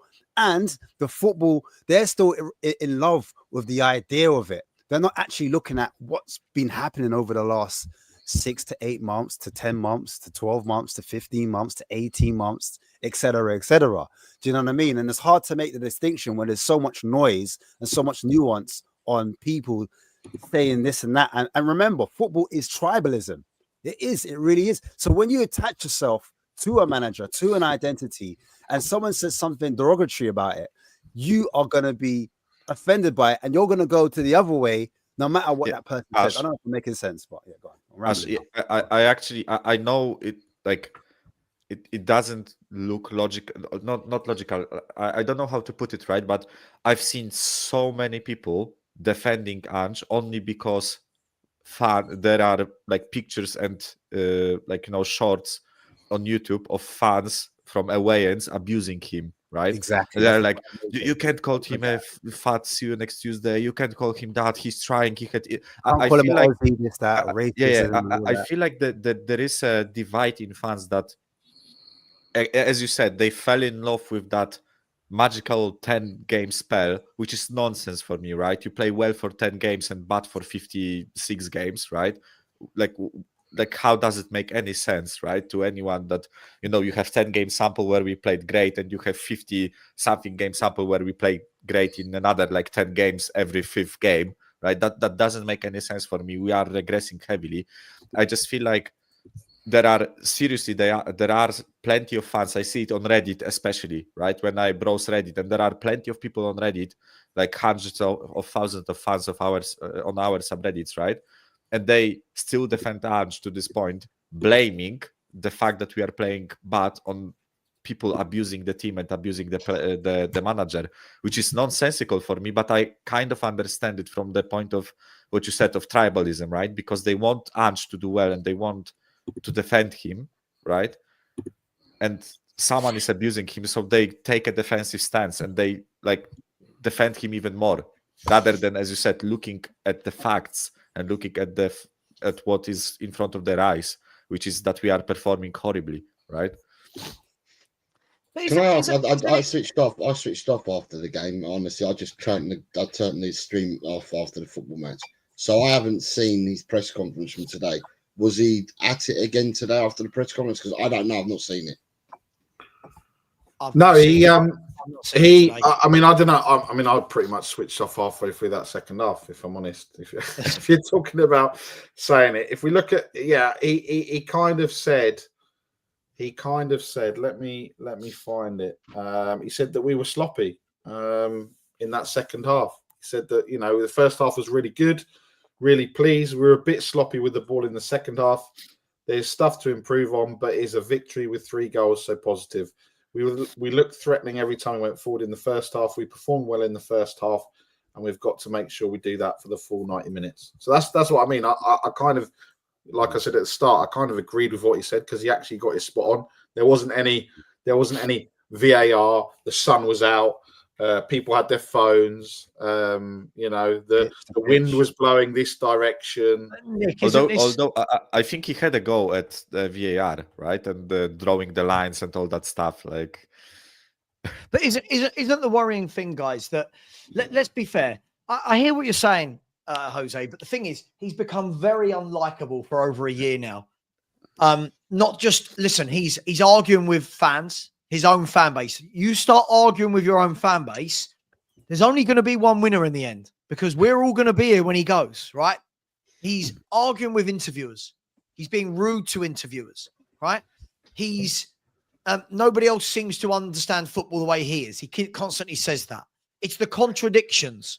I'll let the fans decide how well I've done. They'll let me know. Then when we let him know, he's arguing with them all, right? He's talking about VAR. Listen, no one likes, well, most of us don't, some of us don't like VAR. He's not battling that alone. Like, I'm the only one leading the fight. No, you're not, Ange. You're bringing that up tonight because VAR, yes, it took ages to get that Chelsea decision right, but it was a foul. Saar did foul Caicedo. It was the right decision, right? So it's VAR, it's injuries, it's the ball isn't round, it's the media attacking him. Everything is wrong with this guy. Like, why can't he turn around and go, I've had a bad year. It's my job to coach better. I don't see him, Jose, taking any responsibility. Wednesday night, where was the responsibility after the game? Because the Ange fans, if you want to call them that, Jose, right? The Ange fans go, yeah, Ange was right. VAR, terrible. Everyone hates Spurs. The media hates us. Those of us that don't like him are now at the stage where it's like, mate, you can't blame that performance against Chelsea on VAR. Yeah. That performance was nothing to do with VAR. You set it up wrong, right? You were terrible. And I draw your attention back to this. This is what Ange does. This is Ange ball, ladies and gentlemen. 2 centre mids at centre back. Savva had a perfect opportunity, like we said the other morning. He had the perfect opportunity to sit there after the game and go, "Yeah, do you know what? I got a bit of stick from the fans. I thought I'd be funny and give it back, but I got it wrong because the goal was ruled off for VAR, for offside." Then comes up with this nonsense about I was trying to get them to cheer. No, mate, this is how you get people to. You saw Porro. You saw Porro when that ball went out for the corners, quite early on, and he was going like that to the south stand. That's how you get people to cheer. I don't remember seeing Porro go like that to the fans when he went to take the corner. So, and I think it's right. I think it's just now is, mate, own it. If you own it, people are going to sit there and say, we'd have had much more respect for him going, do you know what? If I was in that situation and everyone was questioning my decision because of everything that had happened over the last few months and weeks and everything else, I'd turn around and go, yeah, do you know what? I thought I'd get a little bit back. But, now it's just like you say, it's biting. When when you're there and you either you work with someone or someone's having a conversation and you just bite and you just do it because you're just out of spite. That's how he is. He's just having that little nibble just to try and get his point across, to come across. And actually he just looks like a dig. Everything's a dig though, guys, isn't it? Every time I see this man in an interview, it's a dig at something. People go, Ange, how do you feel you played today? And he's going, what do you mean, mate? What do you mean how he played? Sav, I misunderstood you and I thought you said everything is a dig. Like, not no, dig. I was like, what are you on about? Attack, mate. Listen, just quickly, I've got 10 minutes. If everyone else is okay for another 10 minutes, if not, feel free to let me know if you need to jump. Look, I did want to talk about that. So we said about VAR today. And this isn't just a Tottenham problem, but guys, that was absolutely farcical, isn't it? We've had 2 games in a row now where 2 quite easy decisions, if we're going to be honest, right? They were both quite easy decisions, have needed 5 to 6 minutes in both games to come up with the correct decision. Now, guys, there are some people that go, oh, it doesn't matter how long it takes as long as we get there. But this is killing football, isn't it?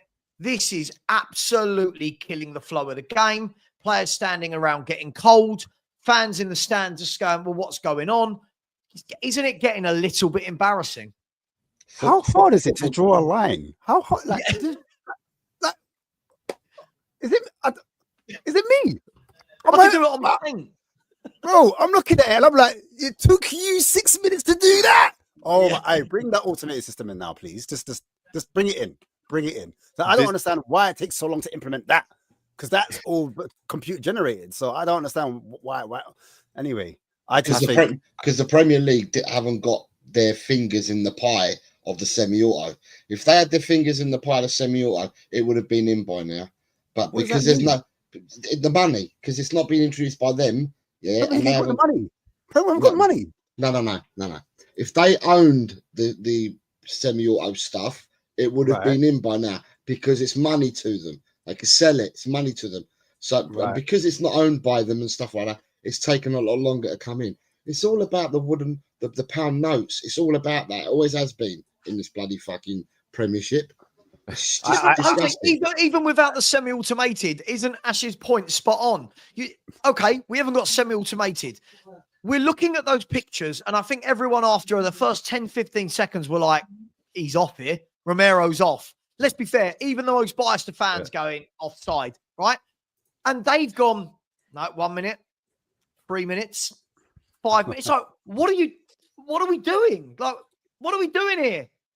Little plug for my boy Perchik. What are we doing here? Yeah, in other countries, we don't get the issues that we get here with VAR. That doesn't happen.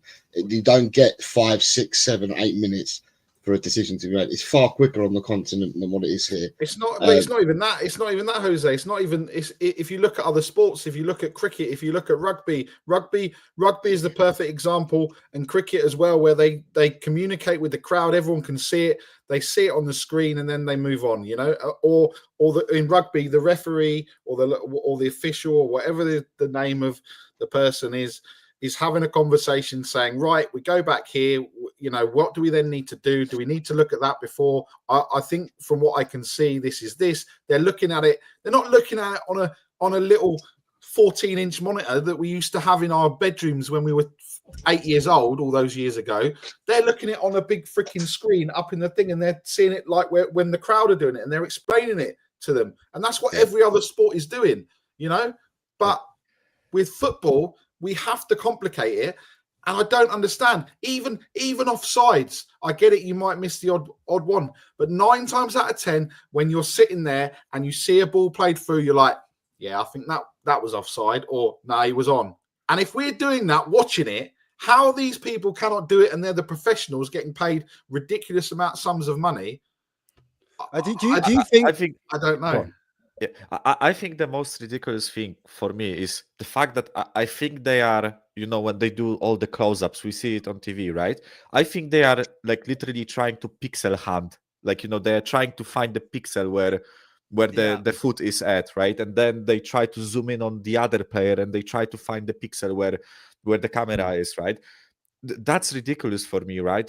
If you have to do that, if you have to look for pixels to determine whether a player is offside or not, either don't do it, right? Or implement the semi-automated offside.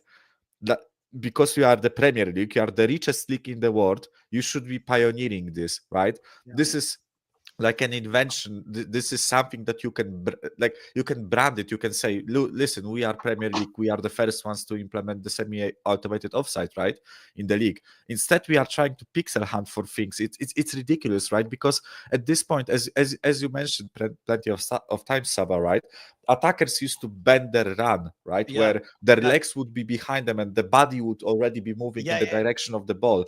Whether right now they have to stand in a weird position with their shoulders, just to don't find themselves in an offside position. It's ridiculous, right? Because I get it, right? Because I said about pixel hunting. Let's say they say it's 10 centimeters, then they will look for 10 centimeters or whatever, right? So you would kind of have to determine a quick solution to that, right? But it's doable. I think this is the most ridiculous thing, right? Because I see plenty of comments, even like from you, Savva, when we are in the WhatsApp groups, right? And you say that VAR is shit and that, right? Personally, I think it's a good idea, the VAR. The implementation is horrendous, right?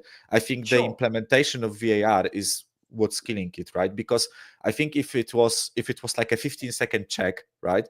They do a zoom in, bam, bam, line, offside or not, and they communicate it to the fans, then I think it would be okay, right? But as you boys said, if we have to sit 6 minutes, 6 bloody minutes, right, to get a decision, and they sometimes get it wrong. But Macau, this is the most ridiculous thing, right? When this came in, though, I agree with you, right? When this came in, we were all told as fans that this was for the clear and obvious, right?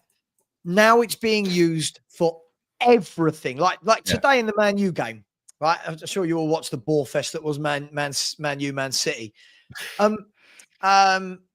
Casemiro went down, wasn't a penalty, and you're thinking, I'll get up, play on. So there is a VAR check going on. Why? Like, what? You don't need a VAR check for that. Like, VAR should be for those real tight decisions. But now it's every time a ball hits a little finger because someone's crossed it into the hand.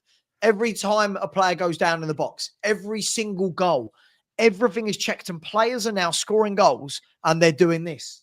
It's the first thing you saw it from Southampton today. He scored, and then he's looking across the line to see if he was offside. It's killed the emotion. It's killed the emotion of the game for me. It's too. We're trying to rule out every single goal. It's kind of what they're doing, guys. And you saw it last night. A guy was ruled out. He was offside because of his ear?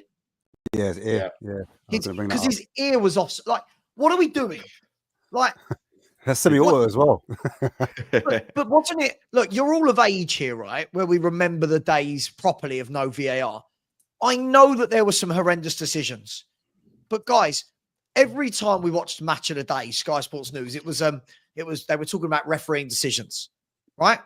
They were talking about refereeing decisions. We were told, VAR is going to remove that because these will be definite decisions. There is more time spent talking about VAR on Sky Sports for a game or BT for a game or whatever than there ever was. Every decision now is talked about more than it used to be. Would anyone else go back? I want to go back. I love goal that's what line. Ange's saying though. Ange actually came out and said it, that he thinks that this is kind of ruining the game and it's taking too much time. I agree with what I mean? And back in the day, whoa, Savva, calm down, mate. Yeah, no, I agree with Ange. I agree with Ange on VAR. I just don't agree that that's the reason Spurs were absolutely shit against Chelsea. So, by the way, quickly, can I say with the ear offside, right? For me, I know it's ridiculous that he got ruled out because of the ear, right? But for me, at least it's a 0 or 1 situation because it's automated, because it's done by a computer. You cannot really challenge the decision, right? Because you see the animation, you see it like the models of players. You cannot challenge the decision, right? Whereas when they are pixel hunting for lines, like you can always do it. Like I see it from different angles. I drew the lines. Like my line is 3 pixels to the right, and now they are doing this and that, right? So for me, I know it's ridiculous to get ruled out, like the goal to be ruled out for offside because of the ear. But at least it's a binary decision, right? It's either an offside or not an offside, right? Soon it will be AI. I'm telling you, bro. There will be no refs. There'll be no humans. It'll just be like a black and white ball going up and down the pitch, rolling out like CP3PO, just going up and down the pitch, calling decisions. I'm telling you, watch. I mean, I grew up. Obviously, I'm probably the oldest one on the panel, and I grew up playing football. I still play football now. Ash, I know you still play football, and it's a joy to play football with no fucking VAR. Where you play, you got the emotions of scoring a goal, you got the emotions with your team and everything. You know, if people are going to watch you, you're lucky enough to play in higher leagues where people actually go and watch and that. Then you get the emotions on the side of the pitch and stuff like that. You get all that. You get none of this crap that you get now that you got to wait 15 minutes or play half an hour extra. Not even extra time, just half an hour extra due to bloody silliness that happens on the pitch. But you know what? Do you know what? Going to watch Barnet games, there's no VAR. But when a goal goes in, I'm waiting. I'm like waiting. Yeah. So even like fans now, I'm waiting to see if there's going to be. Oh no, we can celebrate because it's a goal. Do you know what I mean? It's weird. So you went Orient, didn't you? You went Orient not long ago, Savva. So you must have enjoyed. It was lovely. It was quick. No VAR. Do you know what? I went to Bromley a few weeks back, and not to go shopping or whatever for anyone that knows Bromley. I went to Bromley Football Club the other week, and the Grimsby player scored a goal, which it was like, oh, I think he might have been offside there. You know, when you're like, oh, I don't know, I don't think he curved his run enough, blah, blah. But it was brilliant because the goal was given. The fans are all going, you don't know what you're doing. You don't. And then that was it for the next 5 minutes. And then it died down and we were watching the game again. And it was like, yeah, this is what I've missed. Now it's right. Let's pause for 6 minutes. And as you said there, the game the other night went on, was it 104 minutes, 103 minutes, the game the other night?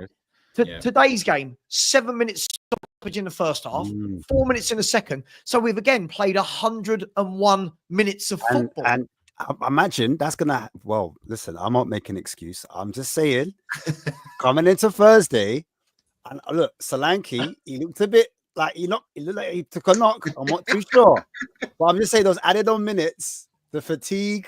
I don't know, innit? Going into Thursday, it could be real spooky, and it could be because of those decisions. I just like injuries. I just like the human emotion of it. I like the human emotion of the game. Yes, you got decisions wrong. Yes, there were times where the lino would take so much stick, wouldn't he? Because he's got a wrong decision, so he takes stick for the next 55 minutes. At the same time, though, Savva, you did get Ange doing this.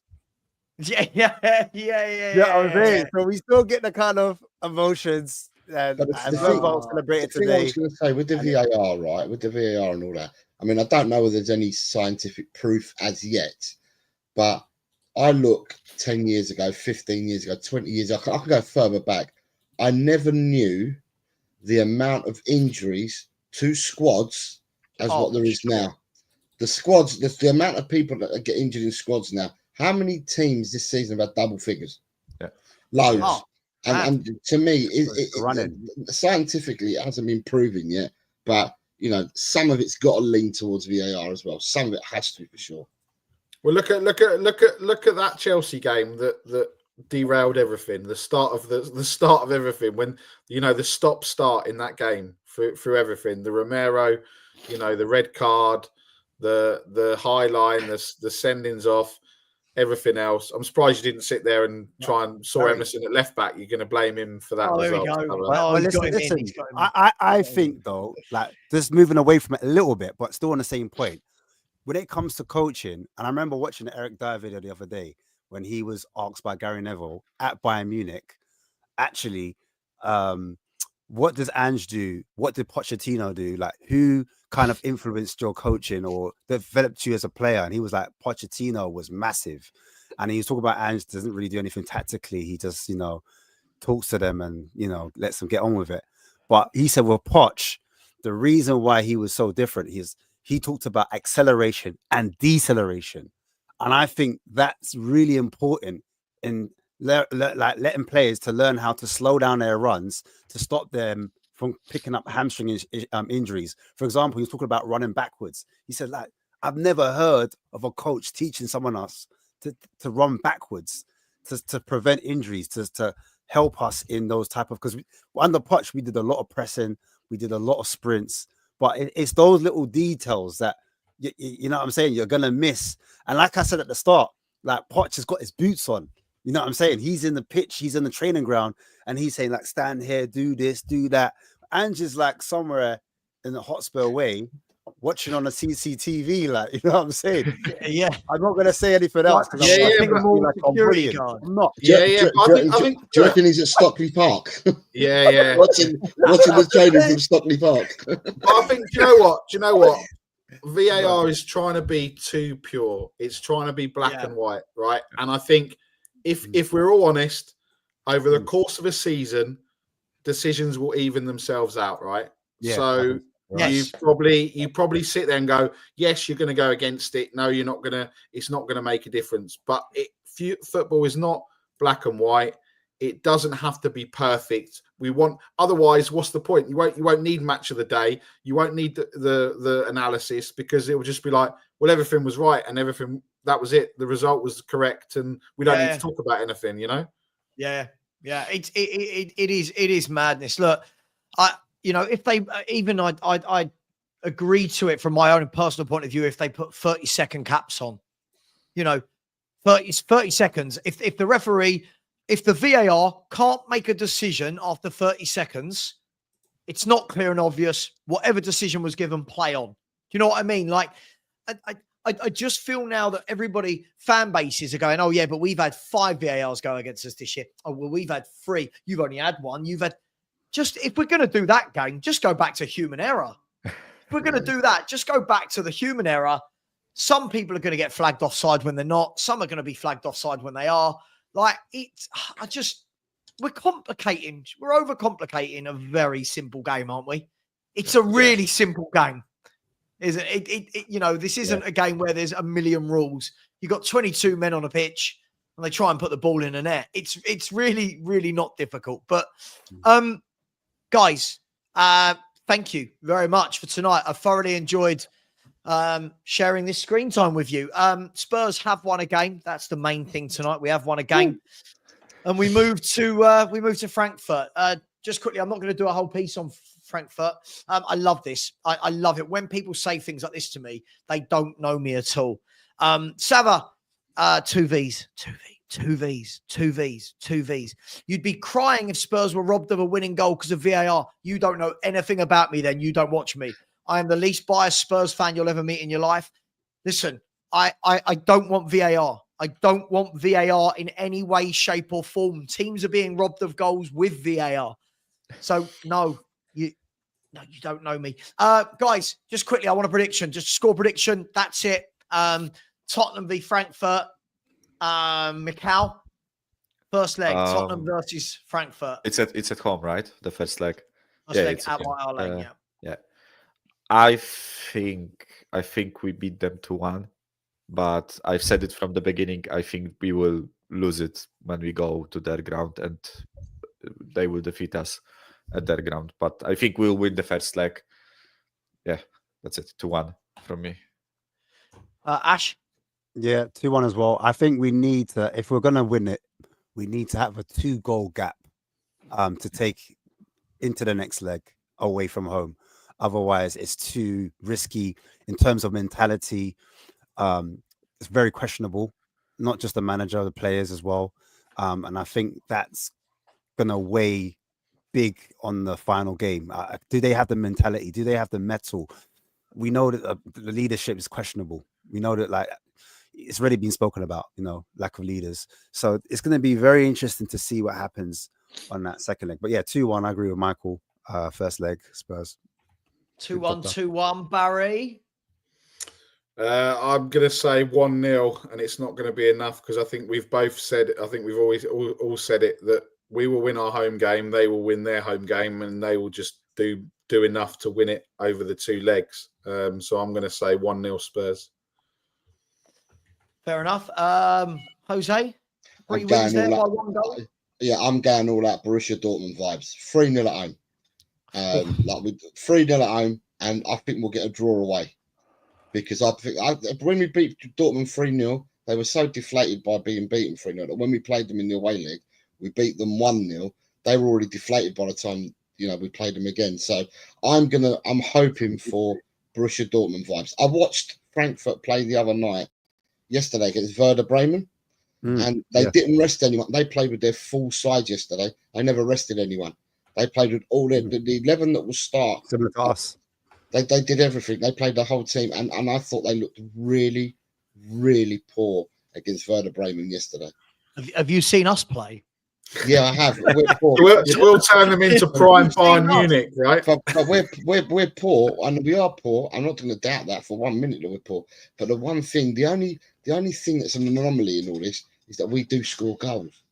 However poor we are, yeah. But, so do they. I watched them yesterday. They didn't like scoring at all yesterday. Sure, not lately. Lately, we haven't been scoring goals. Lately, we've struggled to score goals. Lately, yeah. But I'm just looking. If you look at it as a whole. We score. We're like the 4th highest goal scorers in the league, and we. Yeah, but that's because scoring goals. It's inflated because when we went to Man City, when we went to Aston Villa, when we played Man United, those when we kind of ripped teams apart. But if you actually check it, we've been winning games apart from today, of course, but we haven't really been blowing teams away. In my opinion. Well, I hope the inflation's there on Thursday, then Ash. Yeah. We can I'm taking your word of inflation. I've taken your word from earlier, chaotic. So I'm taking the words from you, Ash. Yeah. Well, anyway, the other thing we need to do, just for you, Angus, mate, is pray for Madrid. So, yeah. They've scored a lot of goals this year. My massive worry about playing them is they've got quick players that will get in behind. We see today, even a team as bad as Southampton, look how many chances they had. Like what do you think, Sav? Then what's your prediction for as we sit today on Sunday evening? Yeah, I've said all along. I think I'm going exactly the same as Macau. I think we beat them narrowly at White Hart Lane, and then I think they beat us at Frankfurt. And though this sounds like a real politician's answer, I think whichever team wins by the most at their own home ground is going to be the winners. Spurs. The big issue for me is if we don't do what Ash said and take a 2-goal lead. Spurs crumble. Spurs in big environments crumble. We took a 1-goal lead to Liverpool, and like Stel said all those times, the lights, you'll never walk alone. All that happened, and we just went like we just shit the bed. Frankfurt is not a nice place to go and play. Their fans, the atmosphere. I think we've got to take a 2-goal lead there. I don't think we will. Over 2, I think what you'll see as well is the Frankfurt manager. We'll see what Ange has done in the first game, and in the second game, we'll counter him with tactics. Ange won't use any different tactics across the other two games, and that's who we are, mate. Yeah, it's who we are. So, I don't know. I don't know who's going to go through. I don't think Frankfurt are amazing, but they do have a lot of quick forwards that get in behind, and we can't defend for love nor money. I thought we were really bad at the back again today. We do have Mickey Van der Ven, though. Van der Ven was rested, so you could help with that. I saw Mickey Van der Ven against Chelsea. He was awful. Ash, I'll say it, and I said this the other day. Without his pace, I don't think Mickey Van der Ven is actually that great. You could say that about Mbappe. Without Mbappe's pace, what's he doing? That is his attribute. Do you know what I mean? Yeah, but the difference is that's Mbappe's game. Van der Ven's a Van der centre Ven's half. plan. Van der No, Ven's no. is recovery runs, isn't it? That's his game. Yeah, but if it gets turned into a game where it's not about recovery runs, Yeah, I agree defensive. with you. Yeah, that's different. Nick, we've had this conversation a lot, and That's different. Mikhail, you've probably heard me say this on Tottenham Way a lot. I'm not knocking Mickey Van der Ven, but I think he's another one. I know you're not. People have put him on a pedestal because he's been out No, injured. we're not doing that. We're just saying like what you can't take away his one attribute, which is his pace, because that's the type of defender he is. He's a recovery. He's not a box defender. That's not what he's. If we're judging him on box defending, then that would be wrong. We're not saying he's Van Dijk. Van Dijk doesn't rely on his pace. He positions himself well. He can kind of see where to, So Van der Ven's not that type of defender. He's the type of defender that will cover a lot of ground, close down the player, and he's able to take that ball off the player and then get it forward or knock it off for a throw in or a corner, etc. He's that style of defender. So it's like the cat and dog analogy, I call it. One might be more assertive and he goes and presses. The other one might stand off. So I don't know. I don't want to judge him in the same vein as I would. Ash, that's great in games where he's allowed to make recovery runs. As a centre half, there are going to be many games where you are pinned into your own box. When we're pinned into our own box, of course, that's where I'm questioning how. Listen, I just thought he was really poor against Chelsea. He doesn't look fit. He was, to be fair. He wasn't sharp. Hang on. He doesn't look fit. And the problem is now I'm starting to see when he's making those recovery runs, you can see he's playing on his mind. You can see it. He's not of full strength. I agree. So but I don't think. Hang on. Let me finish. I don't think him being wrapped in cotton wool today is a great big thing because they've got a lot of quick players. Frankfurt. He can't cover them all. That's the problem. I worry. Do you know what it is as well? Do you know what it is as well? I think they've changed his gait, their style of running. His running pattern's slightly different. I remember they were working on it because they said that might be the reason why he gets injured so much with his hamstrings. So I wasn't sure if that had something to do with it. But I think, which is interesting, all of the defenders we've bought all come from back three systems. Romero came from Atalanta. He was a back three centre back. Van der Ven was at Wolfsburg. He was in the back three. Danso was also in the back three when he was at Lens as well. So I'm like, well, actually, Dragusin was a back three. And I'm thinking, actually, are we recruiting terribly where we're buying back three centre backs to play as a back two? I know Danso did play it at that back end of Lens. So maybe he's probably better or best suited as a centre back in the back two. But I'm seeing the reason why there's so much flaws in the centre backs we bring in. But anyway, I know you want to end the show. Sorry, I've gone on. Yeah, listen, I do want to end the show. Look, guys, first of all, what I'm going to say is, look, there's still over 400 people watching. We've had nearly 600 in for most of the show. That's not me bragging, by the way. That's me really disappointed that I've brought on guests that have got channels and we're not sharing the love, man. Come on. Listen, I'm going to put these links in again. Please, come on, guys and girls. What are we doing here as a fan base if we can't support each other? Look, there is the link for Ashmatic. Here is the link for Jose. It's really simple. You don't even have to leave the page. Just give them a like, give them a sub, guys, please. There is the link. So here is Ash's for him and Marlon. There's Ash's. And here is Jose's. Come on, we should be able to at least get them 25 each. Come on, share the love. Listen, I'm going to end it there, guys. Let's see what else Spurs can do that's embarrassing between now and Thursday's game. We've got many days to do something silly in the press or in the media. Something will happen. Mikhail, thanks for jumping on, man. Really appreciate you coming on. Ash, you're a legend. Barry, twice in one day. Man. Yeah, man. Hit the like button. Absolutely. And Jose, thank you very much as well. Guys and girls, listen, we've won a game. Might have been the worst team in the country, but we've won a game. Take care. Ange out. Lang out. Munn out. Levy out. Enoch out. But come on. You Spurs. Oh, no. Spurs. I'm not going to end. How bad of me. A user said, apologies if already discussed. How was the protest? A user, I'm going to plead the fifth. I haven't spoken to anyone who was at the protest yet. I will talk about it on tomorrow morning's show. I promise. But thank you very much. I really appreciate you, my man. I always appreciate you. Take care. All of them out. Even Ellie out. Get Ellie out. Get Ellie out. Get everyone out. Out. apart from my beloved Spurs. Take care, everyone. Bye-bye.